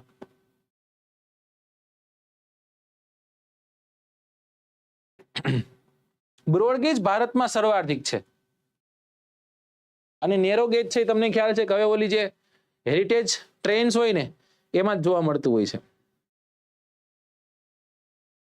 ક્લાસ 3 વાળાને ઉપયોગી નહીં, હું એમ કહું છું તમારા હક પણ થાય ને, આપણી સગાઈ થાય ને ત્યારે આપણે બાયોડેટા મોકલવાનો હોય, પછી સામેવાળું પાત્ર છે ને એના ઘરે આપણે જોવા જવાનું હોય. અને જ્યારે તમે સામેવાળા પાત્રના ઘર તમે જોવા જાવ ને એટલે પછી એમ કે હશે હાલો એ કામ કરી, હવે દીકરાને દીકરીને વાત કરવા દઈએ. એટલે પછી તમે બે એક રૂમમાં, ખુલ્લો રૂમ છે, એક રૂમમાં તમને મોકલશે. પછી તમારે એકબીજાને પૂછવાનું થશે અને ત્યારે સામેવાળું પાત્ર તમને પૂછી શકે કે એક પ્રશ્નનો જવાબ આપશો, એટલે તમારે એમ કહેવાનું પ્રિય બોલો. એટલે એમ કહે છે કે બ્રોડ ગેજ છે એમાં 2 પાટાઓ વચ્ચે અંતર કેટલું હોય છે? જો તમે એમ ન કહી શક્યા કે 1.67 તો બાયોડેટા ફેલ આપણો. કોઈક બીજાનો બાયોડેટા આપણે સમજાઈ ગયું. અને જે રિટર્નની ટ્રેન હોય ને ટ્રેનમાં બેસીને આપણે પાછું આવતું રહેવું પડે. એટલે આવું બધું. ચલો અહીંયા સાચો આન્સર શું દોસ્તો? સાચો આન્સર છે 2, 3 અને 4. 2, 3 અને 4. ચલો તો પહેલામાં કેમ ખોટું છે? અયોગ્ય પૂછ્યું છે. પેલું સાચું છે, બાકી કેવું છે? અયોગ્ય છે. જો રાષ્ટ્રીય જળમાર્ગ નંબર 2 તો બધાને ખ્યાલ છે, કઈ નદી પર આવશે? આ કઈ નદી પર આવવાનું છે દોસ્તો? બ્રહ્મપુત્રા નામની નદી પર. કેટલા કિલોમીટર લાંબો છે? 891 કિલોમીટર લાંબો. ભારતનો બીજા નંબરનો લાંબો. રાષ્ટ્રીય જળમાર્ગ નંબર 1 1620 કિલોમીટર લાંબો. ક્યાં? ગંગા નામની નદી પર આવેલો છે. એટલે આ એક સાચું હતું, બાકી આ બધા કેવા છે? બધા આપણને ખોટા જોવા મળે છે. જોઈ લઈએ, મગજમાં ચડાવી દેજો. નદી નહેર પરિવહન, નદી જળમાર્ગની દ્રષ્ટિએ પશ્ચિમ બંગાળ, અસમ, તમિલનાડુ, બિહાર વગેરે જેવા રાજ્યોમાં મહત્વના આ પરિવહન છે. આ કાયમી જળમાર્ગોમાં સ્ટીમર તથા મોટા મોટા વાહનો છે એનો સમાવેશ થાય છે. આંતરિક જળ પરિવહનને જાળવી રાખવા માટે સરકારે નીચેના જળમાર્ગો છે રાષ્ટ્રીય જળમાર્ગોનો દરજ્જો દીધો છે. રાષ્ટ્રીય જળમાર્ગ નંબર 1 ગંગા નદી હલ્દિયાથી લઈ અને અલ્હાબાદ સુધી છે. અલ્હાબાદ હવે મૂકી દેવાનું, પ્રયાગરાજ લખવું પડશે. કેટલા? પ્રયાગરાજ 1620 કિલોમીટર. રાષ્ટ્રીય જળમાર્ગ નંબર 2 બ્રહ્મપુત્રા નામની નદી ધુબરીથી સદિયા સુધી છે, 891 કિલોમીટર. રાષ્ટ્રીય જળમાર્ગ નંબર 3, બરાબર, આને આપણે શું કહીએ છીએ? પશ્ચિમ કિનારાની નહેર. ક્યાંથી? કોલ્લમથી કોટ્ટાપુરમ 250 કિલોમીટર. કોલ્લમથી કોટ્ટાપુરમ, બરાબર. ત્યારબાદ રાષ્ટ્રીય જળમાર્ગ નંબર 4 જે ગોદાવરી અને કૃષ્ણા નામની નદી છે ને, જેને આપણે કેજી બેસિન કહીએ, ન્યા આવે. કઈ જગ્યાથી ક્યાં સુધી? કાકીનાડાથી લઈ અને પુડુચેરી સુધી, 1076 કિલોમીટર લાંબો. રાષ્ટ્રીય જળમાર્ગ નંબર 5 બ્રાહ્મણી નામની નદી પર છે અને એ ગોયનખલીથી લઈને તલચર સુધી છે, 588 કિલોમીટર. કેટલા કિલોમીટર? 588. ચલો, યસ, પ્રયાગ કાલે ભણાવ્યા હતા, બરાબર છે. બધું આજે અવાજ બવાજ પરફેક્ટ છે ને? આજે કોઈ એક વ્યક્તિનો એવો પ્રશ્ન ન થયો કે સાહેબ અવાજ ઓછો સંભળાય છે. એટલે આશા રાખું છું કે એકદમ અવાજ તબલા તોડ સંભળાતો હશે તમને. ચલો, question number 10 on your screen. 10મા નંબરનો પ્રશ્ન, અને આપણે હાફ વે પહોંચી ગયા છીએ. નીચેના પૈકી કયું વિધાન યોગ્ય છે? ભારતનો સૌથી લાંબો દરિયાઈ પુલ અટલ સેતુ છે. આ બ્રિજની લંબાઈ 13.5 માઇલ જેટલી છે. આ બ્રિજ જે છે એને સેવરી નાહવા સેવા ટ્રાન્સ હાર્બર લિંક તરીકે પણ ઓળખવામાં આવે છે. 1, 2, 1, 2, 3 અને આપેલા તમામ. વિદ્યાર્થી શું કરશે? આને ગોતવા જશે કે સાહેબ, સાહેબ હું તો પુસ્તક સાથે લઈને બેઠો છું અને તમે પૂછો એટલે તરત આન્સર દઈ દેવા માંગુ છું, પણ આ પુસ્તકમાં ક્યાંય મને જોવા ન મળ્યું. દોસ્તાર, એનો જ મતલબ થાય અપડેટેડ અને અપગ્રેડેડ, બરાબર ને? તમારા પુસ્તકમાં આપણે હું પરિવહન ભણાવી રહ્યો છું તો પરિવહનના 3 કે 4 મુદ્દાઓ એવાય લીધા હશે કે જે કરંટ અફેર્સમાં હશે, પૂછાવાની સંભાવનાઓ હશે. ડન? ઓલ કે છે લોકો, ઓલ એટલે નો સમજાનું. ઓલ કેમ? મતલબ બધા સાચા એમ? હા, તો સાચા છો ભાઈ. આપેલા તમામ યોગ્ય છે, પણ અહીંયા જો માઇલ દીધું છે એટલે હવે તમે માઇલ સેટ કરીને ગયા હોય, માઇલ આવે, અને એને તમને પ્રશ્નમાં પૂછી નાખ્યું. પ્રશ્નમાં તમને શું કહી દીધું? 13.5 કિલોમીટર. એટલે આપણે માઇલ જોઈ નહીં, સીધા દે ભીખા દે, બાયોડેટા બીજો વ્યો જાય ભાઈ. 13.5 માઇલ છે. શું છે? 13.5 માઇલ. કિલોમીટર કેતો 21.7. કેટલા કિલોમીટર? 21.7 કિલોમીટર પરમાર, બરાબર. ચલો, સરસ. નેક્સ્ટ ક્વેશ્ચન આપું એની પહેલા તૈયારી થઈ રહી છે ખાખીની. અલગ અલગ કલરોમાં જેને ખાખી રંગ અતિ વાલો છે, અતિ પ્રિય છે, એવા તમામ વિદ્યાર્થીઓ જ્યારે મહેનત કરી રહ્યા છે ત્યારે વેબ સંકુલ તમને કઈ રીતના મદદરૂપ થઈ શકે? જો તમે વેબ સંકુલના ઓફલાઈન જે માધ્યમો છે ત્યાં સુધી તમે નથી પહોંચી શકતા, તમારા માટે ઓનલાઈન કંઈક લાવ્યા છીએ અમે. સાહેબ શું લાવ્યા છીએ ઓનલાઈન? તો આપણે ઓનલાઈન તમારા માટે એક લાઈવ બેચ લાવ્યા છીએ. વેબ સંકુલ લાઈવ નામની એપ્લિકેશન છે, તમારે ડાઉનલોડ કરવાની છે. 15મી ફેબ્રુઆરીથી ડેમો લેક્ચર સ્ટાર્ટ થઈ ગયા છે. પહેલે દિવસે અકરમ સાહેબ, બીજે દિવસે રિઝનિંગ તરુણ સાહેબ ભણાવ્યું, ત્યારબાદ ત્રીજે દિવસે 17 તારીખે નિર્મિત સાહેબે ભણાવ્યું, પછી 18 તારીખ જે છે 18 તારીખના દિવસે અમારે એક લગ્ન હતા એટલે બધા કવિ લગ્નમાં ગયા હતા, બરાબર. હવે લગ્ન કરાવી દીધા છે, હવે જે થાય બરાબર આપણે હોંપી દીધા વરરાજાને. હવે આ 19 તારીખ છે, 19 તારીખે જીઓગ્રાફી લઈ અને દર્શિત સાહેબ આવ્યા હશે, અને 20 તારીખે પાર્થ સાહેબ મેથ્સ લઈને આવવાના છે કાલે, અને 21 તારીખે અકરમ સાહેબ છે એ તમને કલ્ચર ભણાવવાના છે, બરાબર. તો જો જોડાવા માંગો છો, લાઈવ બેચ છે, તો આ નંબર આપેલા છે, કોલ કરી રજીસ્ટ્રેશન સીધું તમારે કરાવવાનું છે. એપ્લિકેશનમાં જઈને પરચેસ કરી લેવાનું, બીજું કાંઈ નહીં, માથાકૂટ નહીં કરવાની. ડન? અને જો તમે ઓફલાઈનમાં જોડાવા માંગો છો તો રાજકોટ ખાતે કાલે મેં તમને એક ડેટ થોડીક મિસમેચ આપી હતી. 3 તારીખથી સ્ટાર્ટ થાય છે. ક્યારથી સ્ટાર્ટ થાય છે? 3 તારીખથી. જ્યારે સુરેન્દ્રનગરમાં જો કદાચ તમે જોડાવા માંગો છો તો સુરેન્દ્રનગર વેબ સંકુલ ખાતે, સુરેન્દ્રનગર વેબ સંકુલ ખાતે ક્યારે સ્ટાર્ટ થવા જઈ રહી છે ભાઈ? તો કે સુરેન્દ્રનગર વેબ સંકુલ ખાતે બેચ સ્ટાર્ટ થવા જઈ રહી છે આવતા સોમવારે. બરાબર, આવતો સોમવાર જે આવે ને, આ તો સોમવાર આવી ગયો, એની પછીનો સોમવાર. આજે 19 છે તો કે 20, 21, 22, 23, 24 અને 25. 25 સેમિનાર છે, 26 તારીખથી ડેમોન્સ્ટ્રેશન સ્ટાર્ટ થાય છે. જો તમે સુરતની આજુબાજુમાં ક્યાંક રહ્યો છો તો સુરત વાળા માટે પણ ક્યાંક સારી એવી એક સરપ્રાઈઝ છે કે સુરતમાં 25 તારીખે રવિવારના દિવસે એક સેમિનારનું આયોજન છે. બરાબર, પ્રશાંત સાહેબની એમની ટીમ છે આખી ત્યાં હાજર રહેવાની છે. કોઈ પણ ક્વેશ્ચન તમારા હોય ત્યાં તમને તમારા પ્રશ્નોની વાચા મળશે, તમને એના આન્સર મળશે. બરાબર, ચલો નેક્સ્ટ ક્વેશ્ચન તરફ જઈએ. Question number 11. નીચેનામાંથી યોગ્ય વિધાન જણાવો. દેશમાં 2 પ્રકારની વ્યાપાર પ્રણાલી છે. એક રાજ્યમાં વિપુલ પ્રમાણમાં ઉપલબ્ધ વસ્તુઓ બીજા રાજ્યમાં નિકાસ કરવામાં આવે છે તથા બીજા રાજ્યમાં ઉત્પન્ન થતી વસ્તુઓ છે એ પોતાના રાજ્યમાં આયાત કરવામાં આવે છે. તેને આંતરિક વ્યાપાર કહેવાય છે. એક પણ નહીં અને આપેલા તમામ. આ જોઈને થોડુંક હૃદય છે ભારે થઈ ગયું છે. સાહેબ, મંગળ ગ્રહનો પ્રશ્ન ક્યાંથી આવ્યો?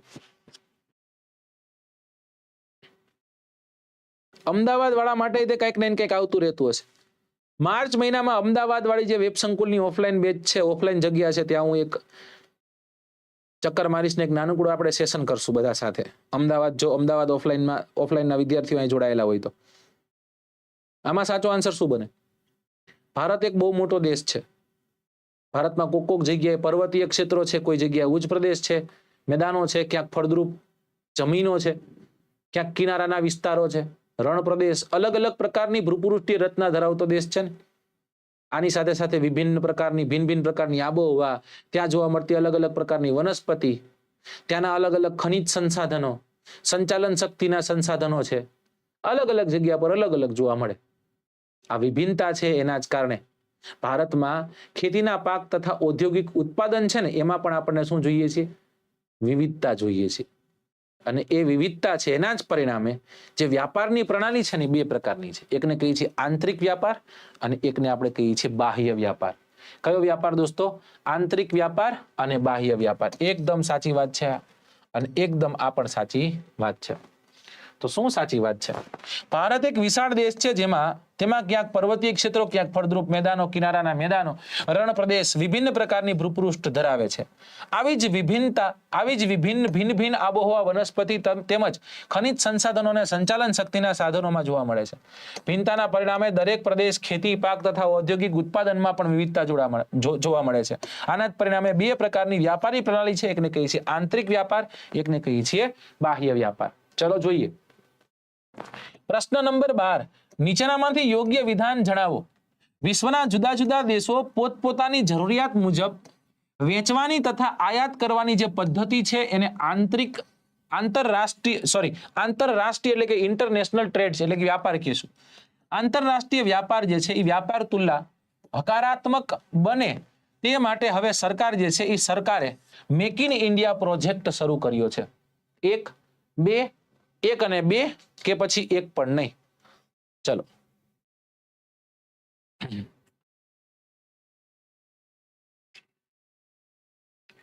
બનાસકાંઠા વાળાએ અમદાવાદ આવી જવાનું.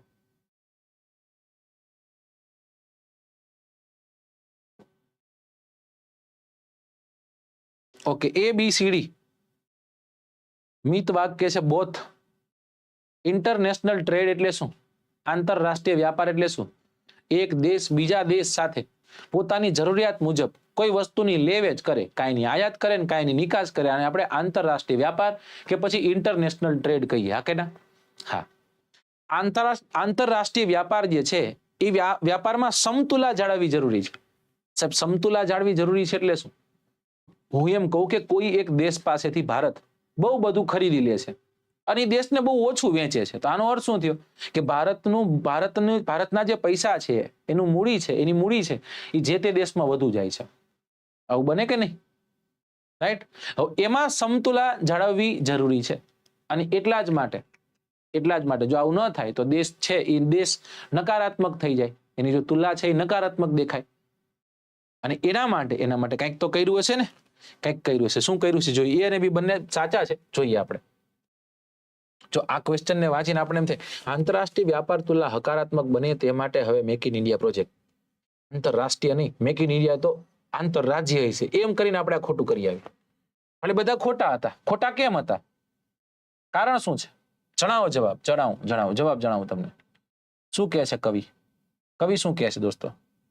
કવિ કહે છે કે ઇન્ટરનેશનલ ટ્રેડ, વિશ્વના જુદા જુદા દેશો પોતપોતાની જરૂરિયાત મુજબ વેચવાની તથા આયાત કરવાની પદ્ધતિને આંતરરાષ્ટ્રીય વ્યાપાર કહી શકાય છે. આંતરરાષ્ટ્રીય વ્યાપારમાં સમતુલા જાળવવી જરૂરી છે, નહીં તો દેશની વ્યાપાર તુલા નકારાત્મક થાય છે. જે દેશ ઉત્પાદિત વસ્તુની નિકાસ વધારે કરે અને આયાત ઓછી કરે તો તે દેશની વ્યાપાર તુલા છે એ હકારાત્મક છે એમ કહી શકાય. આનાથી આપણા દેશમાં વિદેશી હુંડિયામણ છે એ એનો વધારો થાય છે. જો દેશમાં નિકાસ કરતા આયાત વધે તો વ્યાપાર તુલા નકારાત્મક થાય. રાઈટ. જે દેશ વધારે નિકાસ કરે તેનું ચલણ આંતરરાષ્ટ્રીય બજારમાં વધે છે, એનો ભાવ વધે છે, એનો ભાર વધે છે. અને જે દેશ આયાત વધુ કરે છે એ દેશનું ચલણ જે છે, ચલણનું મૂલ્ય આંતરરાષ્ટ્રમાં ઘટે છે. જેમ કે પાકિસ્તાન છે, પાકિસ્તાનનું ચલણ આવી રીતના છે, ભારતનું કંઈક આવી રીતના છે. ડન? ચલો, એ તો જો કે ભીખું જ છે, માગીને જ ખાય છે. Question number 13 on your screen, 13મો પ્રશ્ન. કયા વર્ષની ઉદારીકરણની પ્રક્રિયા બાદ ભારતના આંતરરાષ્ટ્રીય વ્યાપારમાં ઘણા બધા બદલાવો આવ્યા? ચલો, ઈસવીસન 1991, 81, 71 કે પછી 61?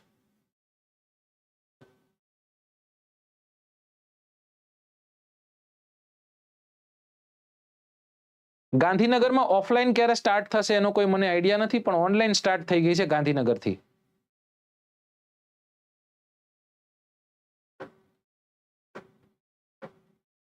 ઓકે, એ તરફ લોકો જાય છે. ઈસવીસન 1991 ની સાલ દિવાળીબેન પુંજાભાઈ ભીલને ભારત રત્ન નહીં. શું મળ્યું તેમને? પદ્મભૂષણ આપ્યો ત્યારે. ઈસવીસન 1991 થી ઉદારીકરણની પ્રક્રિયા બાદ ભારતમાં આંતરરાષ્ટ્રીય વ્યાપારમાં ઘણા જ બદલાવ આવ્યા. છેલ્લા ઘણા વર્ષોનો અભ્યાસ કરીએ તો લગભગ ભારતની જે વ્યાપાર તુલા છે નકારાત્મક રહી છે. આ વ્યાપાર તુલા હકારાત્મક બની એ માટે હવે સરકારે શું કર્યું છે? મેક ઇન ઇન્ડિયા જેવા પ્રોજેક્ટની શરૂઆત કરી છે. આનાથી ઘણી વિદેશી કંપનીઓ છે એ ભારતમાં માલનું ઉત્પાદન કરી અને વિદેશમાં નિકાસ કરશે. શું કરશે? વિદેશમાં. હવે આપણે ભારત જે છે ભારતના આયાત નિકાસના વ્યાપારનો અભ્યાસ કરીશું. તો આને મૂકો. અત્યારે ઘણી બધી કંપનીઓ આવી ને, ઘણી બધી કંપનીઓ ભારતથી જાય છે, પણ ઘણી બધી આવે છે પણ. રાઈટ.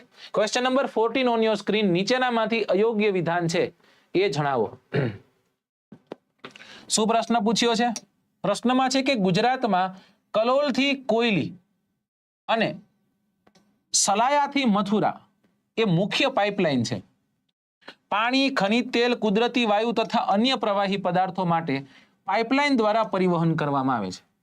ગુજરાતમાં સુરત, ભરૂચ, વડોદરા, અમદાવાદ, લીંબડી, જામનગર, મોરબી, રાજકોટ, ગાંધીનગર વગેરે જેવા શહેરોમાં પાઇપલાઇન મારફતે રાંધણ ગેસનો પુરવઠો પૂરો પાડવામાં આવે છે પીળા કલરની પાઇપથી. 1, 2, 3 કે પછી એક પણ નહીં. કયું અયોગ્ય છે એ જણાવવાનું છે.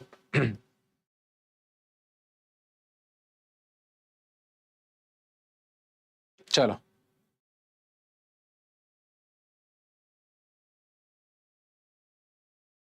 સર ફોરેસ્ટની એક્ઝામ ક્યારે કે પતી ગઈ? ચાલુ જ છે અત્યારે. ભરતભાઈ એમ કે છે આઈ લવ વેબ સંકુલ. આઈ લવ વેબ સંકુલ 2. એક પણ નહીં. 8 AM to 6 PM જોબ કરું છું તો કઈ રીતના કરવી કયો કોન્સ્ટેબલ માટે? 8 વાગ્યાથી તમે જો જોબ કરતા હોય ને 8 વાગ્યાથી સવારે, તો તમારે સવારે વહેલા 4 વાગે જાગી જવું જોઈએ. હવે ન કહેતા સાહેબ એ નથી થતું. કેમ તમને કહું? 4 વાગે જાગી અડધી કલાક ફ્રેશ થઈને તમે સીધા વાંચવા બેસી જાઓ. એટલીસ્ટ તમે સવારે 3 કલાકનું રીડિંગ કરો. 3 કલાકનું રીડિંગ કરીને પછી તમે જોબ કરવા જાઓ. 8 થી 6 તમે જોબ કરો, કોઈ વાંધો નહીં. પછી ઘરે આવીને કલાક રીડિંગ થયું હોય ને હુઈ ગયા હોય ને તોય મને કોઈ વાંધો નથી. પણ સાહેબ હું જાગી ન થાવ તો ઊંધું કરું તો 8 વાગ્યાથી 6 વાગે જોબ જાઉં, 6 વાગે પછી 7 વાગે ઘરે આવું, પછી નહીં વંચાય. એનું કારણ કહું, તમે તમારો સમય છે ને એ અહીંયા દઈ દીધો હોય છે ને, તમારું શરીર, તમારું મન, તમારું મગજ, ફેફડું, આંતરડું બધું થાકી ગયું હોય છે, અને એને પછી વાંચવાનું મન થશે નહીં. અને ઘણો બધો નકામો ડેટા મગજમાં લઈને તમે આવ્યા છો. જ્યારે તમે ફ્રેશ છો ત્યારે તમે વાંચો, મારા મતે એ વધુ સારું. પછી તમને આનંદ આવે એ તમારે કરવાનું. ચલો, એક પણ નહીં અહીંયા. ક્વેશ્ચન નંબર જે હતો 14મો, એનો જવાબ પાઇપલાઇન. પાણી છે, ખનિજ તેલ છે, કુદરતી વાયુ છે અને અન્ય પ્રવાહીઓ છે, એક જગ્યાએથી બીજી જગ્યાએ લઈ જવામાં આવે. કેના માધ્યમથી લઈ જવામાં આવે? પાઇપલાઇન દ્વારા. અસમ છે, અસમનું નહર કટિયા છે, ત્યાંથી લઈ નુનમતી, બરૌની વગેરે સુધી ખનિજ તેલની પાઇપલાઇનો લંબાવવામાં આવેલી છે. ગુજરાતમાં જોઈએ તો કલોલથી લઈ અને કોયલી અને સલાયાથી લઈને છેક મથુરા સુધી મુખ્ય પાઇપલાઇનો જોવા મળે. આ ઉપરાંત બોમ્બે હાઈ જે સમુદ્રમાં આવે છે, ત્યાંથી મુંબઈ જે છે, મુંબઈના કિનારા સુધી ખનિજ તેલ અને ગેસનું પરિવહન માટે સમાંતર પાઇપલાઇન જે છે નાખવામાં આવી છે. ગુજરાતમાં પણ ખંભાત, ધુવારણ, કોયલી, અમદાવાદમાં ગેસ પાઇપલાઇનોના મારફતે પરિવહન થાય છે. જ્યારે સુરત છે, ભરૂચ છે, વડોદરા, અમદાવાદ, લીંબડી, જામનગર, મોરબી, રાજકોટ, ગાંધીનગર વગેરે જેવા નગરોમાં, શહેરોમાં પાઇપલાઇન મારફતે રાંધણ ગેસ પહોંચે છે. ઓલા જે ઓલા ગેસના બાટલા હતા ને દોસ્તો, એ ગેસના બાટલા ઓછા થઈ ગયા છે. ગેસના બાટલા નથી આવતા, જોજો. ટાઈમ કન્ઝ્યુમિંગ હતા, આવે નો આવે ને એવું બધું. ઓલું તો શું, તમે જેટલું વાપર્યું એટલું તમારું કપાય. કદાચ 2 રૂપિયા, 3 રૂપિયા, 5 રૂપિયા દિવસના વધતા હશે, કદાચ આખા મહિનામાં 100 રૂપિયા વધુ કદાચ ચાર્જ થઈ જાય, પણ ફેસિલિટી તમને પૂરી મળે. ચલો, ઓકે સર, હું ટીચર છું તો ટાઈમ ટેબલ કયો પ્લીઝ. અનિતાબેન, ક્યારે તમે ભણાવો છો, ક્યારે એ તમે મને કહો, પછી હું તમને કહું. ત્યાં 15મો પ્રશ્ન પૂછી લો. નીચેનામાંથી યોગ્ય વિધાન જણાવો. પહાડી વિસ્તારોમાં માલ સામાન કે મુસાફરોની હેરફેર માટે પર્વત શિખરો સાથે રજ્જુ માર્ગથી જોડી દેવામાં આવે છે. ભારતમાં આશરે 100 જેટલા રજ્જુ માર્ગો હશે. ગુજરાતમાં પાવાગઢ, સાપુતારા, અંબાજી ખાતે રોપવે આવેલા છે. 1, 2, 2, 3, 1, 3 કે 1, 2 અને 3.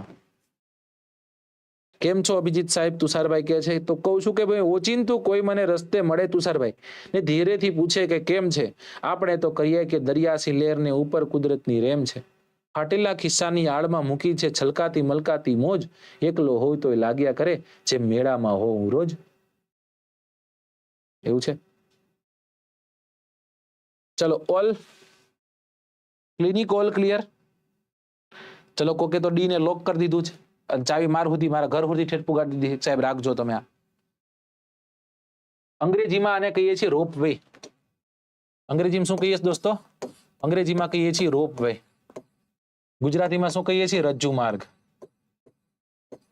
શું કહીએ છીએ? રજ્જુ માર્ગ. આ રજ્જુ માર્ગ છે ને એટલે શું? રોપ વે એટલે શું? કોઈ સ્થળ નંબર એ છે અને કોઈ સ્થળ નંબર બી છે. આ સ્થળ નંબર એ અને બી ની વચ્ચે એક ઓલું ખટોલા છે ને, એ ખટોલા આવી રીતના પરિવહન થઈ શકે એનું. અહીંયાથી અહીંયા સુધી જઈ શકે, અહીંયાથી અહીંયા સુધી જઈ શકે. બરાબર. હવે આ પ્રકારનું પરિવહન છે ને એને આપણે રોપવે કહીએ. શું કહીએ દોસ્તો? એને આપણે રોપવે કહીએ. ખાસ કરીને દુર્ગમ પહાડી વિસ્તારો છે, એમાં રોપવેની સંખ્યા વધુ હોય. ભારતમાં ઘણા બધા રોપવે છે અને ગુજરાતમાં ઘણા છે. પહાડી વિસ્તારોમાં માલ સામાન કે મુસાફરોની હેરફેર માટે પર્વત શિખરો રજ્જુ માર્ગથી જોડી દેવામાં આવ્યા છે. ભારતમાં આશરે 100 જેટલા રજ્જુ માર્ગો છે. ગુજરાતમાં પાવાગઢ, સાપુતારા, અંબાજી વગેરે ખાતે રોપવે આવેલા છે. તો 1, 2 અને 3 તબલા તોડ સાચા છે. પહાડી વિસ્તારોમાં માલ સામાન કે મુસાફરોની હેરફેર માટે પર્વત શિખરો સાથે રજ્જુ માર્ગથી જોડી દેવામાં આવેલા છે. ભારતમાં અંદાજિત 100 જેટલા રજ્જુ માર્ગો આવેલા છે. ટ્રેન વહી ગઈ. જો ઉત્તર ભારતમાં જોઈએ તો દાર્જિલિંગ છે, કુલ્લુ મનાલી છે, ચેરાપુંજી છે, હરિદ્વાર છે. દક્ષિણ ભારતમાં જોઈએ તો ચેન્નાઈ છે. ત્યારબાદ છે મલાઈની પર્વતીય વિસ્તારો છે, ત્યાં રોપવે આવેલા છે. ગુજરાતમાં પાવાગઢ, સાપુતારા, અંબાજી વગેરે ખાતે રોપવે ઉપલબ્ધ છે. જુનાગઢમાં પણ ગિરનાર ખાતે રજ્જુ માર્ગ આવેલો છે. જો તમારે જવું હોય 5:30 વાગ્યા પહેલા પહોંચી જવાનું, 6 વાગે બંધ થઈ જાય. ચલો, ઓકે. સવારે 7 થી લઈને 2. ઓહો, તો ટાઈમ થી ટાઈમ છે. અચ્છા, પાછું 3 થી 6 ટ્યુશન. તો તમે ટ્યુશનમાં જ ઘણું બધું ભણાવવામાં ટીચર હોય ને એને શું ફાયદો થાય ખબર? એને ફાયદો એ થાય કે જો તમે તમારો વિષય સ્ટ્રોંગ બનાવીને તમે ભણાવતા હશો, વાત સાચી, પણ હું એમ કહું છું કે તમારા જ સમય દરમિયાન તમારી જ તે સ્કૂલમાં કોઈ બીજો વિષય છે, બીજો વિષય તે તમારે લેવાય. એમ કે સાહેબ હું આ ફ્રીમાં ભણાવીશ, 1 કલાક મને ભણાવવા દો. ધારો કે સામાજિક વિજ્ઞાન તમારો વિષય છે, તમે ભણાવો છો, પણ તમને એમ થાય કે સાહેબ ગુજરાતી પણ ભણાવવું છે, તો ત્યાં જઈને તમારા પ્રિન્સિપાલને રિક્વેસ્ટ કરો કે સાહેબ મને 1 કલાક મને ગુજરાતી ભણાવવા દો. મને પૈસા ન દેતા, મારે પૈસા નથી જોતા, પણ મારે ગુજરાતી ભણાવવું છે. એનાથી થશે શું? તમે જ્યારે ટીચિંગ કરશો, જ્યારે તમે ભણાવશો ને, ત્યારે એ વિષય તમારો વધુ સારો બનશે. કોઈ વસ્તુ તમે સમજાવી શકો છો ને, તો એ તમે સમજેલા હોય તો જ સમજાવી શકો. તો આવું કરે, ધીમે ધીમે ધીમે ધીમે કરીને, બરાબર, આવું કરે. અને નકર ટ્યુશનના જે વિષયો છે એ બદલી નાખો, એવા ટ્યુશન કરો.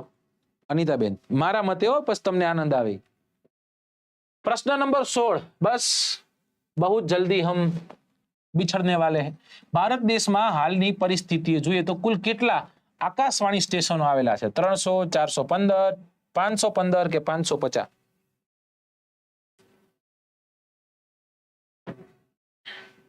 લાઈવ કોર્સ લેવાય કે? બધા જ પાસાઓ છે. લાઈવ ભણવાની મજા એ છે કે ઘરે બેઠા ભણી શકી.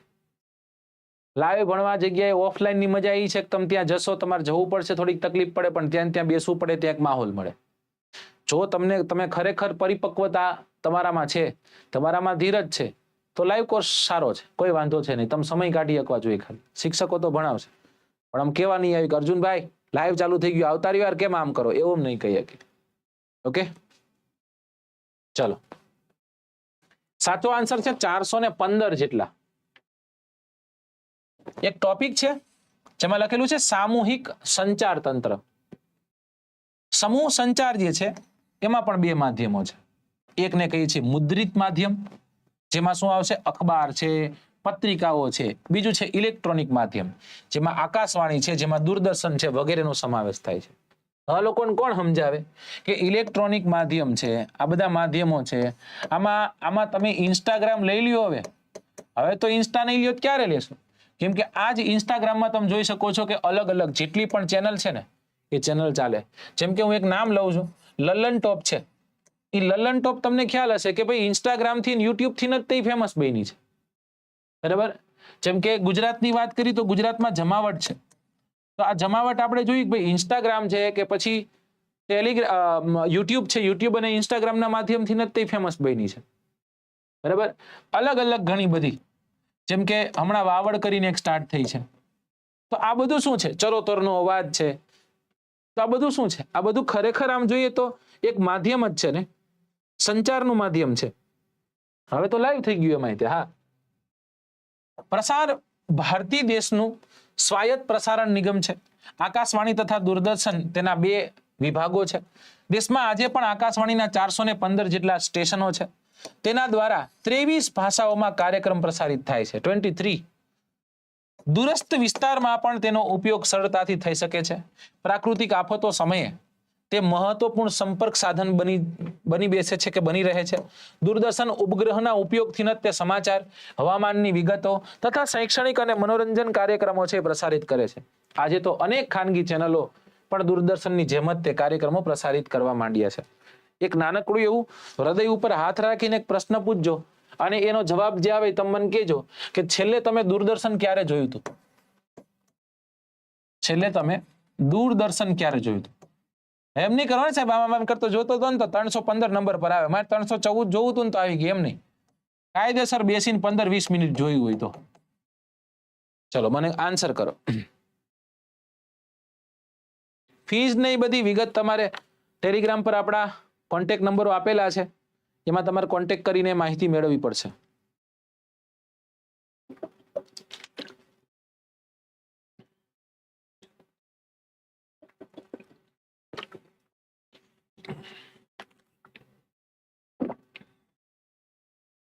હા, વર્ષો થઈ ગયા. દરેક વસ્તુનો એક સમય આવતો હોય છે. આનો એક સમય આવી ગયો. જે તે સમય દરમિયાન શું હતું દોસ્તો? જે તે સમય દરમિયાન રેડિયો હતો. અને હું તમને કહું કે રેડિયો છે ને, રેડિયો, એ રેડિયોમાં જેવી મજા છે ને એવી મજા ટીવીમાં નથી. અને ટીવીમાં જેવી મજા છે ને એવી મજા મોબાઈલમાં નથી. હા, આ એકબીજાની અવેજી બન્યા છે અત્યારે. જેમ કે હું તમને એમ કહું કે રેડિયોમાં પહેલાના સમય દરમિયાન મને હજી યાદ છે કે રેડિયો વાગતો હોય સાઈડમાં સેજ સેજ સેજ સેજ સેજ સેજ એમાં અવાજ આવતો હોય ફ્રીક્વન્સી એરરના કારણે, અને આપણને ગમતું હોય ને એ ગીત, એની રાહ જોઈને બેહાતી. હું મારી જ વાત કરું તો મને એક ગીત બહુ ગમતું, અક્ષય કુમારનો ગીત હતો, તું ચીજ બડી હે મસ્ત મસ્ત. નાનો હતો એટલે એવું કઈ તું ચીજ બડી હે મસ્ત મસ્ત કઈ નહોતું ગમતું, પણ એ ગીત મને બહુ ગમતું. નાનો હતો ત્યારે એટલે એવા કોઈ વિચાર ન હોય, એટલે તમે ઊંધું ન વિચારતા કઈ. એટલે મને યાદ છે કે રેડિયો બેડિયો વાગતો હોય ને એમાં એમ કે તું ચીજ બડી હે મસ્ત મસ્ત હવેનું ગીત છે. તો ત્યાં બાજુમાં જ હું ક્રિકેટ રમતો હોય તો મારા ફૈબા દોડીને આવે ને મને એમ કે એ બેટા આ જલ્દી જલ્દી જલ્દી તને ઓલું જે ગીત ગમે છે ને ગીત આવ્યું. એટલે પછી તું ચીજ બડી હે મસ્ત મસ્ત ગીત આવે. પછી આપણો ઓલો જે રૂમાલ હોય ને, હે ને શરીર લુવાનો જે આપણો રૂમાલ હોય મોટો, એ રૂમાલ માથે બાંધતો આવી રીતના, અને પછી હું તું ચીજ બડી હે મસ્ત મસ્ત કરતો. સમજાય છે? તો એની રાહ જોવાતી. આજે તું ચીજ બડી હે મસ્ત મસ્ત જોવું હોય તો યુટ્યુબમાં સર્ચ કરો, તું ચીજ બડી હે મસ્ત મસ્ત, ગમે એટલી વાર વાગે. હા, પણ ઓલામાં તો રાહ જોવી પડે કે એ જ પર્ટિક્યુલર લાઈન ક્યારે આવે. નહીં દોસ્ત નહીં તેરા કોઈ દોસ્ત દોસ્ત, હર વખત હે તું મસ્ત મસ્ત, તું ચીજ બડી હે મસ્ત મસ્ત, આવું હતું. તો જો એ રેડિયો ગયો એટલે ટીવી આવ્યું, અને ટીવીમાં આનંદ હતો. હજી આ ટીવીમાં મને એટલી ખબર છે કે રામાયણ જે તે સમય દરમિયાન આવી ને ત્યારે અમે જોવા વાળા માણસો, આમાંથી ઘણા લોકો રામાયણ આવી ત્યારે જન્મમાં હશે પણ સમજતા નહીં હોય, પણ લોકડાઉનમાં ઘણા બધા જોઈ લીધી હશે રામાયણ. એ રામાયણ સાહેબ કેટલા દિવસો સુધી ચાલતી. હું તમને એક મૂવી કહું, બોર્ડર નામનું મૂવી. આ બોર્ડર નામનું મૂવી રહ્યું ને, આ બોર્ડર નામનું મૂવી આવતું ત્યારે બોર્ડરની જે ફાઇટ રહી ને ફાઇટ, એ લગભગ 2 કલાક ચાલતી. અને ત્યારેના સમય દરમિયાન તો કેવું હતું, ત્યારના સમય દરમિયાન 5-5, 6-6 સીડી હોય, સીડી આવડી હોય, આવડી સીડી નાખે, અને એમાં ગામમાં આખામાં જે કનેક્શન જેને દીધું હોય ને અહીંયા માઇક ચાલુ કરીને એમ કે થોડીક વાર કોઈ ક્યાંય જતા નહીં, થોડીક તકલીફ છે, 5 મિનિટ પછી પાછું ચાલુ થઈ જશે. એટલે પાછા આપણે ન્યા બેહતા. શક્તિમાન છે, આ બધી સિરિયલો આપણે જોતા. એમાં ડ્રેગ એન્ડ ડ્રોપ નહોતું, એમાં ડ્રેગ ન કરી શકાય. ચલો આ તો નથી જોવું, એવું ન કરી શકાય. કોઈ ગીત આવ્યું તો આપણે એમ થાય કે નથી મજા આવતી, એને આપણે કાપી ન શકીએ. સમજાય હું શું કહું છું દોસ્તો? એ જમાનો હતો ધીરજનો. આજે એ ખૂટે છે લોકોમાં. બસ ખાલી એ જ ધીરજ આજે આવી જાય જે પેલા હતી તમારામાં, તમને કોઈ ન રોકી શકે. આ આધુનિક સમયમાં ખાલી જે કેળવણી છે ને એ ધીરજની છે.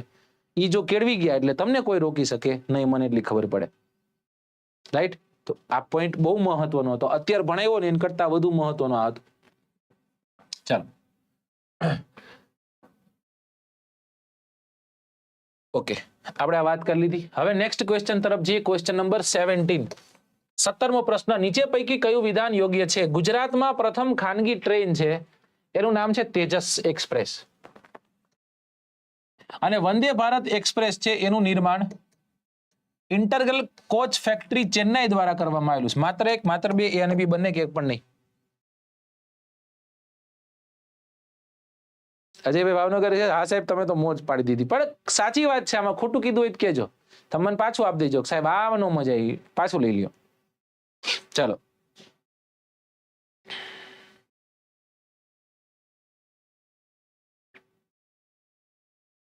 ચાલો,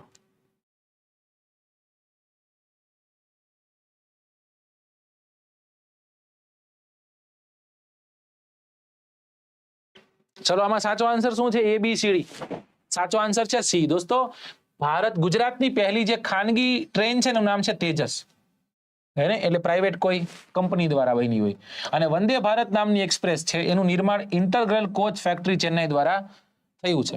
તમને ખ્યાલ હશે વંદે ભારત એક અમદાવાદથી લઈ અને જામનગર સુધી પણ એક દોયડી છે. ક્યાં સુધી? અમદાવાદથી જામનગર સુધી. હવે એ જ અમદાવાદથી જામનગર વાળી ટ્રેનને લંબાવીને સુરત સુધી પહોંચાડવામાં આવી છે.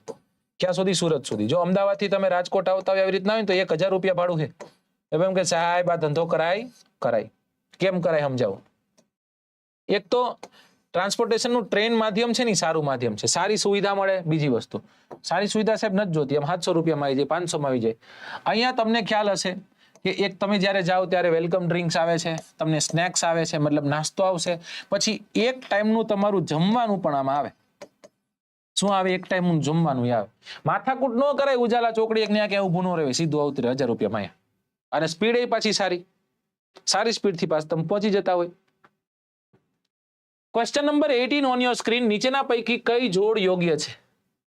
અને અહીંયા અલગ અલગ ટ્રેનોના નામ આપ્યા છે અને સામે ક્યાંથી ક્યાં સુધી દોડે છે આપ્યું છે. ટ્રેનનું નામ છત્રપતિ મહારાજ એક્સપ્રેસ, અહિંસા એક્સપ્રેસ, ફ્લાઇંગ રાની, નવજીવન. અમદાવાદથી મુંબઈ, અમદાવાદથી પુણે, સુરત, મુંબઈ અને અમદાવાદ ચેન્નઈ. 1 2 3 2 3 3 4 આપેલ તમામ. રેનાબેન ગુડ મોર્નિંગ, ગુડ ઇવનિંગ.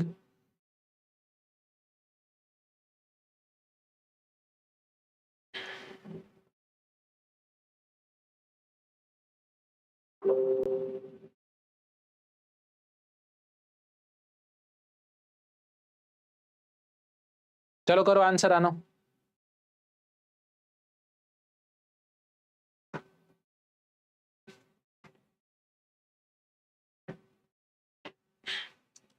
શું સાચો આન્સર છે?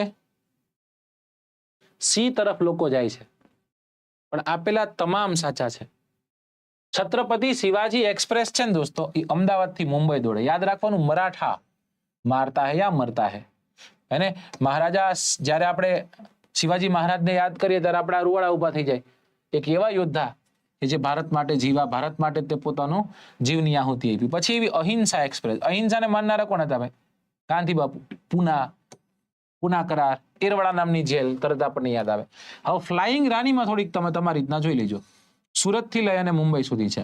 નવજીવન નામની એક્સપ્રેસ તો કે અમદાવાદ થી ચેન્નઈ વચ્ચે છે. પેલી બે તો આપણે ગેસ કરી શકીએ એમ હતા. જો અહીંયા આપેલી છે મહારાજ, છત્રપતિ મહારાજ એક્સપ્રેસ અમદાવાદ થી મુંબઈ છે. તમને એમ પૂછે અહિંસા એક્સપ્રેસ અમદાવાદ થી પુણે, પ્રેરણા અમદાવાદ થી નાગપુર, નવજીવન અમદાવાદ થી ચેન્નઈ, આશ્રમ દિલ્હી થી અમદાવાદ, યોગ એક્સપ્રેસ છે એ અમદાવાદ, મુંબઈ, અમદાવાદ, હરિદ્વાર છે. ત્યારબાદ શ્રમિક એક્સપ્રેસ છે જે વલસાડ અને સોનપુર છે.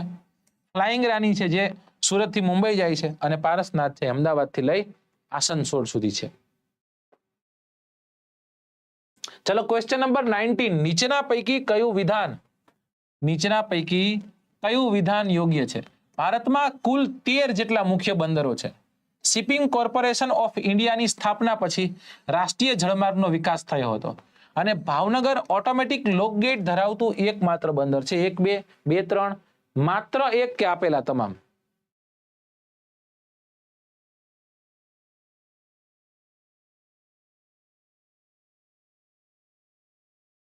યસ, આજનો દિવસ પાછો આપણે શિવાજી મહારાજ સાથે એટલા માટે જોડી શકીએ કે ભાઈ 19મી તારીખ, 19મી ફેબ્રુઆરીને દિવસે શિવાજી મહારાજનો જન્મ થયો હતો. કદાચ લોકો જાણતા હશે આ વાતને કે એક કિલ્લો છે એ કિલ્લાની કિલ્લેબંધી થયેલી છે. એ કિલ્લાની કિલ્લેબંધી થઈ ગઈ છે. કમાડ છે, કમાડ બંધ છે, દરવાજાઓ બંધ છે. લોકોએ એ કિલ્લાને ઘેરી લીધો છે, ત્યાંના લોકોને ઘેરી લીધા છે. મુસ્લિમ સુબાઓએ આખા વિસ્તારને ઘેરી લીધો છે. અચાનક જ તે એ કમાડ ખુલે છે અને 2 ઘોડેસવારો છે એ ત્યાંથી નીકળે છે. આખી સેના એ ઘોડેસવારોનો પીછો કરે છે. વચ્ચે ગાડા માર્ગમાં ગાડાઓ એટલે કે સકટો છે, જે આડા આવે છે બધાને ટપતા ટપતા એ ઘોડેસવારો જતા હોય છે. અચાનક જ એક ઘોડેસવાર બીજા ઘોડેસવારને કહે છે કે તમે અહીંથી નીકળી જાઓ. એટલે બીજો ઘોડેસવાર સ્વાભાવિક છે પેલા ઘોડેસવારને પૂછે છે કે ભાઈ કેમ? તો કે નહીં, તમે અહીંથી નીકળી જાઓ. તો કે કારણ શું છે? તો કે કઈ નહીં, હું પ્રસૂતિની પીડાથી પીડાઈ રહી છું ને હું બાળકને જન્મ દેવા જઈ રહી છું. એટલે ઘોડેસવાર છે એ ઘોડેસવારનું માને છે, સમજે છે, એટલા માટે નીકળી જાય છે ત્યાંથી. ખાલી 1 મિનિટ પૂરતું વિચારવા જેવું છે કે બાળકને જન્મ દેવા જઈ રહેલી જે સ્ત્રી છે એ સ્ત્રી ગાંવ સુધી પોતાનો ઘોડો ચલાવે છે. મુસ્લિમ સેના છે, મુસ્લિમ સેના આખા વિસ્તારને ઘેરી લે છે જે જગ્યા પર ઘોડેસવાર પડ્યો છે. જે સ્ત્રી હતી, આર્ય રાણી જે હતી, તે આર્ય રાણી પોતાના હાથમાં બંબોળ ભવાની, ખુલ્લી બંબોળ ભવાની રાખી અને જે રીતના પાણી પોતાનો માર્ગ કરી લે એવી રીતના બાજુમાં રહેલા એક ગઢ પર જાય છે. ધીમે ધીમે ધીમે ધીમે કરી અને એ જે પગથિયાઓ છે પગથિયાઓને ચડે છે. ઉપર રહેલું એક શિવ મંદિર છે. એ શિવ મંદિર છે એ શિવ મંદિરનો કમાડ અંદરથી કરે છે બંધ. પક્કો નમાજી જે મુસ્લિમ સુબો હતો એ મુસ્લિમ સુબો જે તે સ્ત્રી છે એ સ્ત્રીને કહે છે, આર્ય રાણીને કહે છે કે તું કે એટલી હુવાવણ બાઈ બોલાવી દઉં હું. જો કશું થઈ ગયું તારી સાથે કે આ જીવનમાં જન્મ લેનારો પહેલો શ્વાસ લેનારું જે બાળક છે એ બાળકને કશું થઈ ગયું તો મને મારો અલ્લાહ, મારો પરવરદિગાર મને માફ નહીં કરે. અંદરથી કોઈ જવાબ નથી આવતો. હવે મુસ્લિમ સેના પણ રાહ જોઈને બેઠી છે કે ભાઈ અંદરથી બાળકનો જન્મનો રુદન સંભળાય તો હવે એક હાંસકારો થાય, નકર આ બધું પાપ આપણા માથે આવે. અને અચાનક દોસ્તો એવું બને છે, અંદરથી બાળકના રુદનનો અવાજ સંભળાય છે. અધીરો બનેલો જે સુબો છે એ સુબો ત્યાં કમાણ ખખડાવીને પૂછે છે કોનો જન્મ થયો. ત્યારે એ ભારતની આર્ય રાણી જવાબ આપે છે કે તારા કાળનો જન્મ થયો, તારા બાપનો જન્મ થયો. તો કે એનું મોઢું જોવું છે તો કે એનું મોઢું એમ ન જોઈ શકાય. યુવાન થાય, ખાંડાના ખેલ ખેલે, તારા છાતી પર બેસે ત્યારે સમજી લેજે કે બાળક આ જ હતો. નાનપણથી જ તેને હાલરડામાં જે વીર ગાથાઓ છે, શૌર્ય ગાથાઓ છે, એ શૌર્ય ગાથાઓ સંભળાવતી આ આર્ય નારી બીજી કોઈ નહીં, જેને આપણે જીજીબાઈના નામે ઓળખીએ છીએ. અને એ બાળક જેનો જન્મ થયો તો એ બીજું કોઈ નહીં, જે ભારત વર્ષના જે પનોતા પુત્ર, જે પોતાના પુત્ર કહી શકાય, ભારત માતાનું રક્ષા માટે ભારત માને જેને ઋણી રાખ્યા એવા મહારાણા પ્રતાપ, શિવાજી મહારાજ, એ બે મોટા મોટા પાત્રો આપણને યાદ આવે. એમાં શિવાજી મહારાજનો જન્મ થયો હતો, જે ગઢમાં જન્મ થયો હતો, જે કિલ્લામાં જન્મ થયો હતો, મતલબ જે જગ્યા પર જન્મ થયો હતો દોસ્તો, શિવ ભગવાનના મંદિરમાં જન્મ થયો હતો, શિવના સાનિધ્યમાં જન્મ થયો હતો, એટલે એનું નામ પડ્યું શિવાજી. પછી તમને ખ્યાલ છે, આખો ઇતિહાસ તમને ખ્યાલ છે. તો એ દિવસ હતો 19મી ફેબ્રુઆરીનો, એટલે આજની જે હું વાત કરી રહ્યો છું, આજના જ દિવસે શિવાજી મહારાજનો જન્મ થયો હતો. તો શિવાજી મહારાજની જન્મ દિવસની તમામ વિદ્યાર્થીઓને ખૂબ ખૂબ ખૂબ શુભકામનાઓ. એક મહારાણા પ્રતાપ હતા જે કીધું કે ભાઈ નીતિના માર્ગે ચાલવું અને જે યુદ્ધના જે નિયમો છે એ નિયમોને પાળી અને ભારતની રક્ષા કરવી. જ્યારે શિવાજી મહારાજ થોડાક અલગ હતા કે સામ દામ દંડ ભેદ ગમે વાપરવાનું પણ ભારતની રક્ષા કરવી. એટલે તે ગેરિલા વોરફેરમાં ભારતનો સૌથી મોટો યોદ્ધો જો કોઈને કહી શકાય તો એ શિવાજી મહારાજ હતા. એ જ શિવાજી મહારાજ છે કે જેને ઔરંગઝેબની નીંદર હરામ કરી નાખી હતી, ઔરંગઝેબને સાયકો કરી નાખ્યો હતો, મગજ વગરનો થઈ ગયો, સાયકો થઈ ગયો હતી, ગાંડો થઈ ગયો હતો. કારણ કે એ ઔરંગઝેબ સુધી જે પત્રો લખાતા એ ખરેખર સમજવા જેવા હતા. ઔરંગઝેબને પત્ર લખતા, પ્રિય ઔરંગઝેબ, સહર્ષ ખુશીલા સાથ જણાવવાનું કે અમારા ઘરે સર કુશલ મંગલ છે, તમારે ત્યાં કુશલ મંગલ હશે. ઈસવીસન 1664 3 માર્ચના દિવસે હું સુરતને લૂંટી રહ્યો છું કે સુરતને લૂંટ માટે આવી રહ્યો છું. પછી લખેલું જો ત્રેવડ હોય તો રોકી લેજે, અને નીચે લખ્યું હોય તમારો પ્રિય શિવાજી. હવે જો ઔરંગઝેબ ધારે તો શિવાજી મહારાજને ખરેખર પકડી શકે એમ હતો, કારણ કે આખા ભારતનો રાજા હતો. પણ એ 3 તારીખ લખતા કઈ રીતના કે ઔરંગઝેબને પત્ર તે બીજી તારીખે દિલ્હી પહોંચ્યો હોય. હવે ઔરંગઝેબને કદાચ તમે ફેક્સ કરો ને, ફેક્સ કુરિયરમાં મોકલો ને, ફટાફટ કુરિયર વાળા મોકલો ને, તો એ 3 તારીખે ન પોગીએ. કેવી રીતના 4 તારીખે સુરત પોગે એવી રીતના. એટલે ખાલી કલ્પના કરો, 2 તારીખે પત્ર વચાશે ને અહીંથી ન તે ઔરંગઝેબ છે ને એ બુલેટ લઈને કદાચ નીકળે ને તોય ન પોગે, એવી રીતના પત્ર લખાતા. આમ ગાંડો કરી નાખ્યો ઔરંગઝેબને. ઔરંગઝેબને કેટલી પીડા થતી હશે કે 3 તારીખ થઈ ગઈ, ઓલો મારું સુરત લૂંટતો હોય છે, એવી રીતના સમજાય છે. ગાંડો કરી નાખ્યો. 1707માં ઔરંગઝેબ કે આ ધંધો જ ન કરો ને મરી જવાનું થાય ભાઈ, રાઈટ. તો એ હતા શિવાજી મહારાજ. તો તમામને શિવાજી મહારાજની આ જન્મદિવસ છે, જન્મદિવસની ખૂબ ખૂબ શુભકામનાઓ અને શુભકામનાઓ. ચલો, તો સાચો આન્સર શું દોસ્તો? સાચો આન્સર છે આપેલા તમામ. ઓકે, જોઈ લઈએ. દરિયાઈ માર્ગની આપણે વાત કરી રહ્યા હતા. દરિયાઈ માર્ગ હે, આપણે તો ન જતા હોય, પણ હા, ભારતને લગભગ 7,516 કિલોમીટર લાંબો દરિયા કિનારો મળેલો છે. આ લાંબા દરિયા કિનારા પર 13 મુખ્ય બંદરો છે, 200 જેટલા બંદરો આવેલા છે. શિપિંગ કોર્પોરેશન ઓફ ઇન્ડિયાની સ્થાપના પછી રાષ્ટ્રીય તથા આંતરરાષ્ટ્રીય જળમાર્ગનો ખૂબ જ વિકાસ થયો. કંડલા, મુંબઈ, નાવા સેવા, માર્મુગોવા, ન્યૂ મેંગ્લોર તથા કોચીન જેવા બંદરો છે પશ્ચિમ કિનારે આવેલા છે. જ્યારે કલકત્તા, હલ્દિયા, પારાદીપ, વિશાખાપટ્ટનમ, ચેન્નાઈ, તુતીકોરીન વગેરે જેવા પૂર્વમાં આવેલા છે. ગુજરાતની વાત કરીએ દોસ્તો, તો ગુજરાત રાજ્યને આશરે 1600 કિલોમીટર લાંબો દરિયા કિનારો મળ્યો છે. ગુજરાતમાં કંડલા, જેનું નામ છે હવે દીન દયાલ ઉપાધ્યાય પોર્ટ, સૌથી મોટું બંદર છે. ભાવનગર ઓટોમેટિક લોકગેટ ધરાવતું એકમાત્ર બંદર છે. પોરબંદર છે એ 12 માસ ખુલ્લું રહેતું એક બંદર છે. આ ઉપરાંત વેરાવળ છે, સિક્કા છે, પીપાવાવ, નવલખી, મુન્દ્રા, પોશિત્રા, ઓખા, હજીરા વગેરે મહત્વના બંદર છે, જેમાં પોશિત્રા બંદરનો વિકાસ કરવાની યોજના હાથ ધરાઈ છે. રાઈટ, ચલો નેક્સ્ટ ક્વેશ્ચન તરફ જઈએ. Question, and this will be the last question of today's session. 20મો છે કે નીચે પૈકી કયું વિધાન યોગ્ય છે? ભારતમાં હવાઈ સેવાની શરૂઆત દવાઓની હેરફાર માટે થઈ હતી. પવનહંસ હેલિકોપ્ટર નામની પવનહંસ નામની એક સંસ્થા છે, હેલિકોપ્ટર નામની સંસ્થા છે, સરકારને હેલિકોપ્ટર સેવા પૂરી પાડે. 1, 2 એ બી કે કઈ નહીં?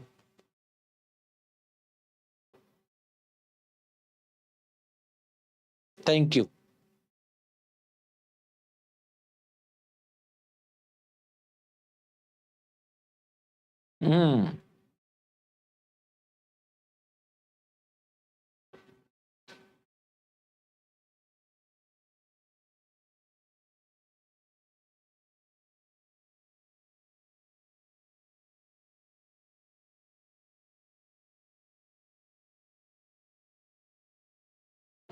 ચલો જવાબ આપો.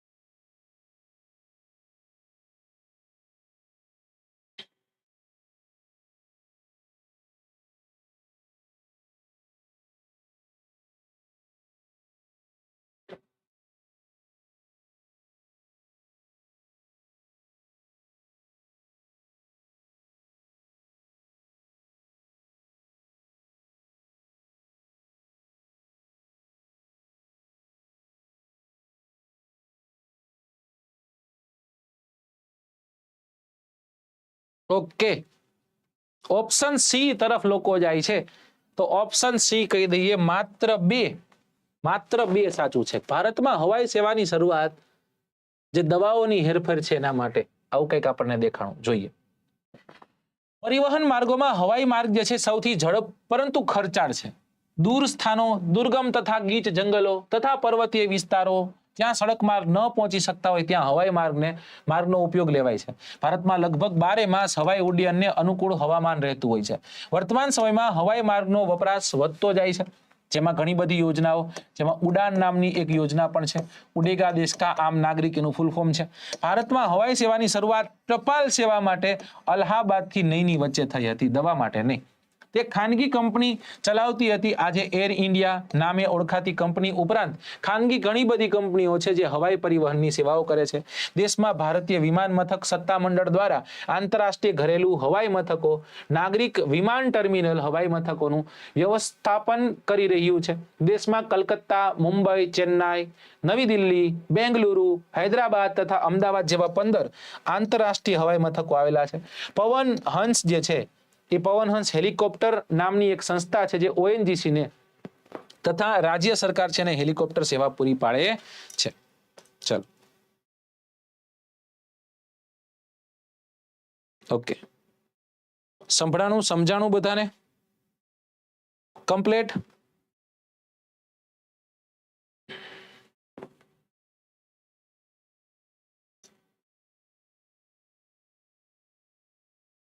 ઓકે, મજા આવી? આનંદ આવ્યો?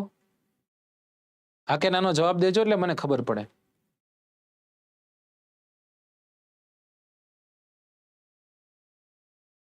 એક સોંગ માટે હું નથી બન્યો, પણ એક લાઈન, આજે શિવાજી મહારાજ ના જન્મની આપણે વાત કરી રહ્યા છીએ તો જરૂરથી એક નાનકડી લાઈન આપણે તમારી સમક્ષ મૂકું, બરાબર?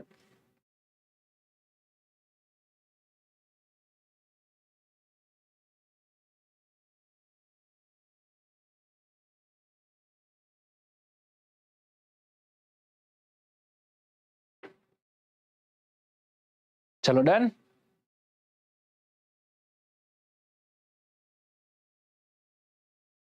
ઓકે, એક લાઈન મને એની બહુ ગમે છે અને એ જીજાબાઈ કહે છે, એ જી ધાવજે રે મારા પેટ ધાવી લે જે ખૂબ દ્રપીને આજ. ધાવજે રે મારા પેટ ધાવી લેજે ખૂબ ધ્રુપીને આજ રે શિવા ખૂબ ધ્રુપીને આજ. રેશે નહીં રણ ઘેલુડા ખાવા મુઠ્ઠી ધાનની વેળા શિવાજીને નીંદરું નાવે માતા જીજાબાઈ ઝુલાવે. હે આભમાં ઉગેલ ચાંદલો ને જીજાબાઈ ને આવ્યા બાળ રે જીજાબાઈ ને આવ્યા બાળ, બાલુડાને માત હિંચોડે, ધણણ ડુંગરા ડોલે, શિવાજીને નીંદરું ના આવે, માતા જીજાબાઈ ઝુલાવે.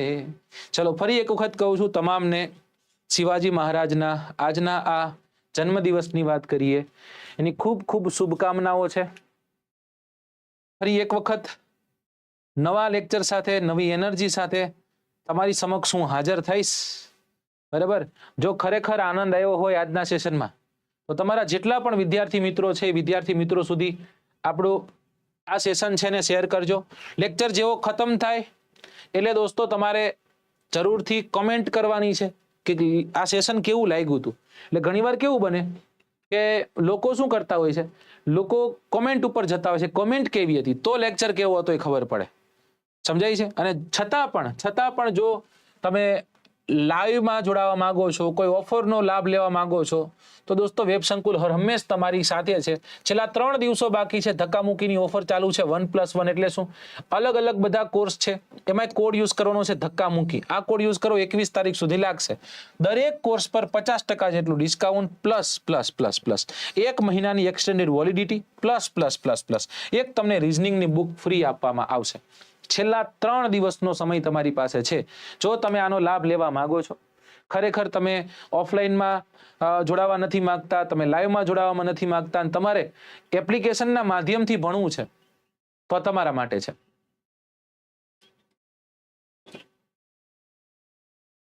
ચલો ઓકે, ચલો કોઈ સજેશન હોય તમારા તો જરૂરથી અચૂકથી કોમેન્ટ બોક્સમાં એ પણ મૂકજો. કોઈ ટોપિક્સ તમારે મારી પાસે ભણવો હોય તો એ પણ તમે અહીંયા મૂકી શકો છો કે સાહેબ આ ટોપિક છે જે મને નથી સમજાતો, જો તમે ભણાવો તો વધુ સારું. જો મને એ ટોપિક આવડતો હોય છે, કાલ હવે તમે એમ કહો સાહેબ લસા ગુસ્સા શીખવાડો, મને જ ન આવડતું હોય કેમ શીખવાડું ભાઈ? સમજો, મને ગુસ્સા કરતા ન આવડે, ગુસ્સો કરતા આવડે ખાલી. ઓકે, ચલો થેન્ક યુ સો મચ. જય હિન્દ, જય ભારત.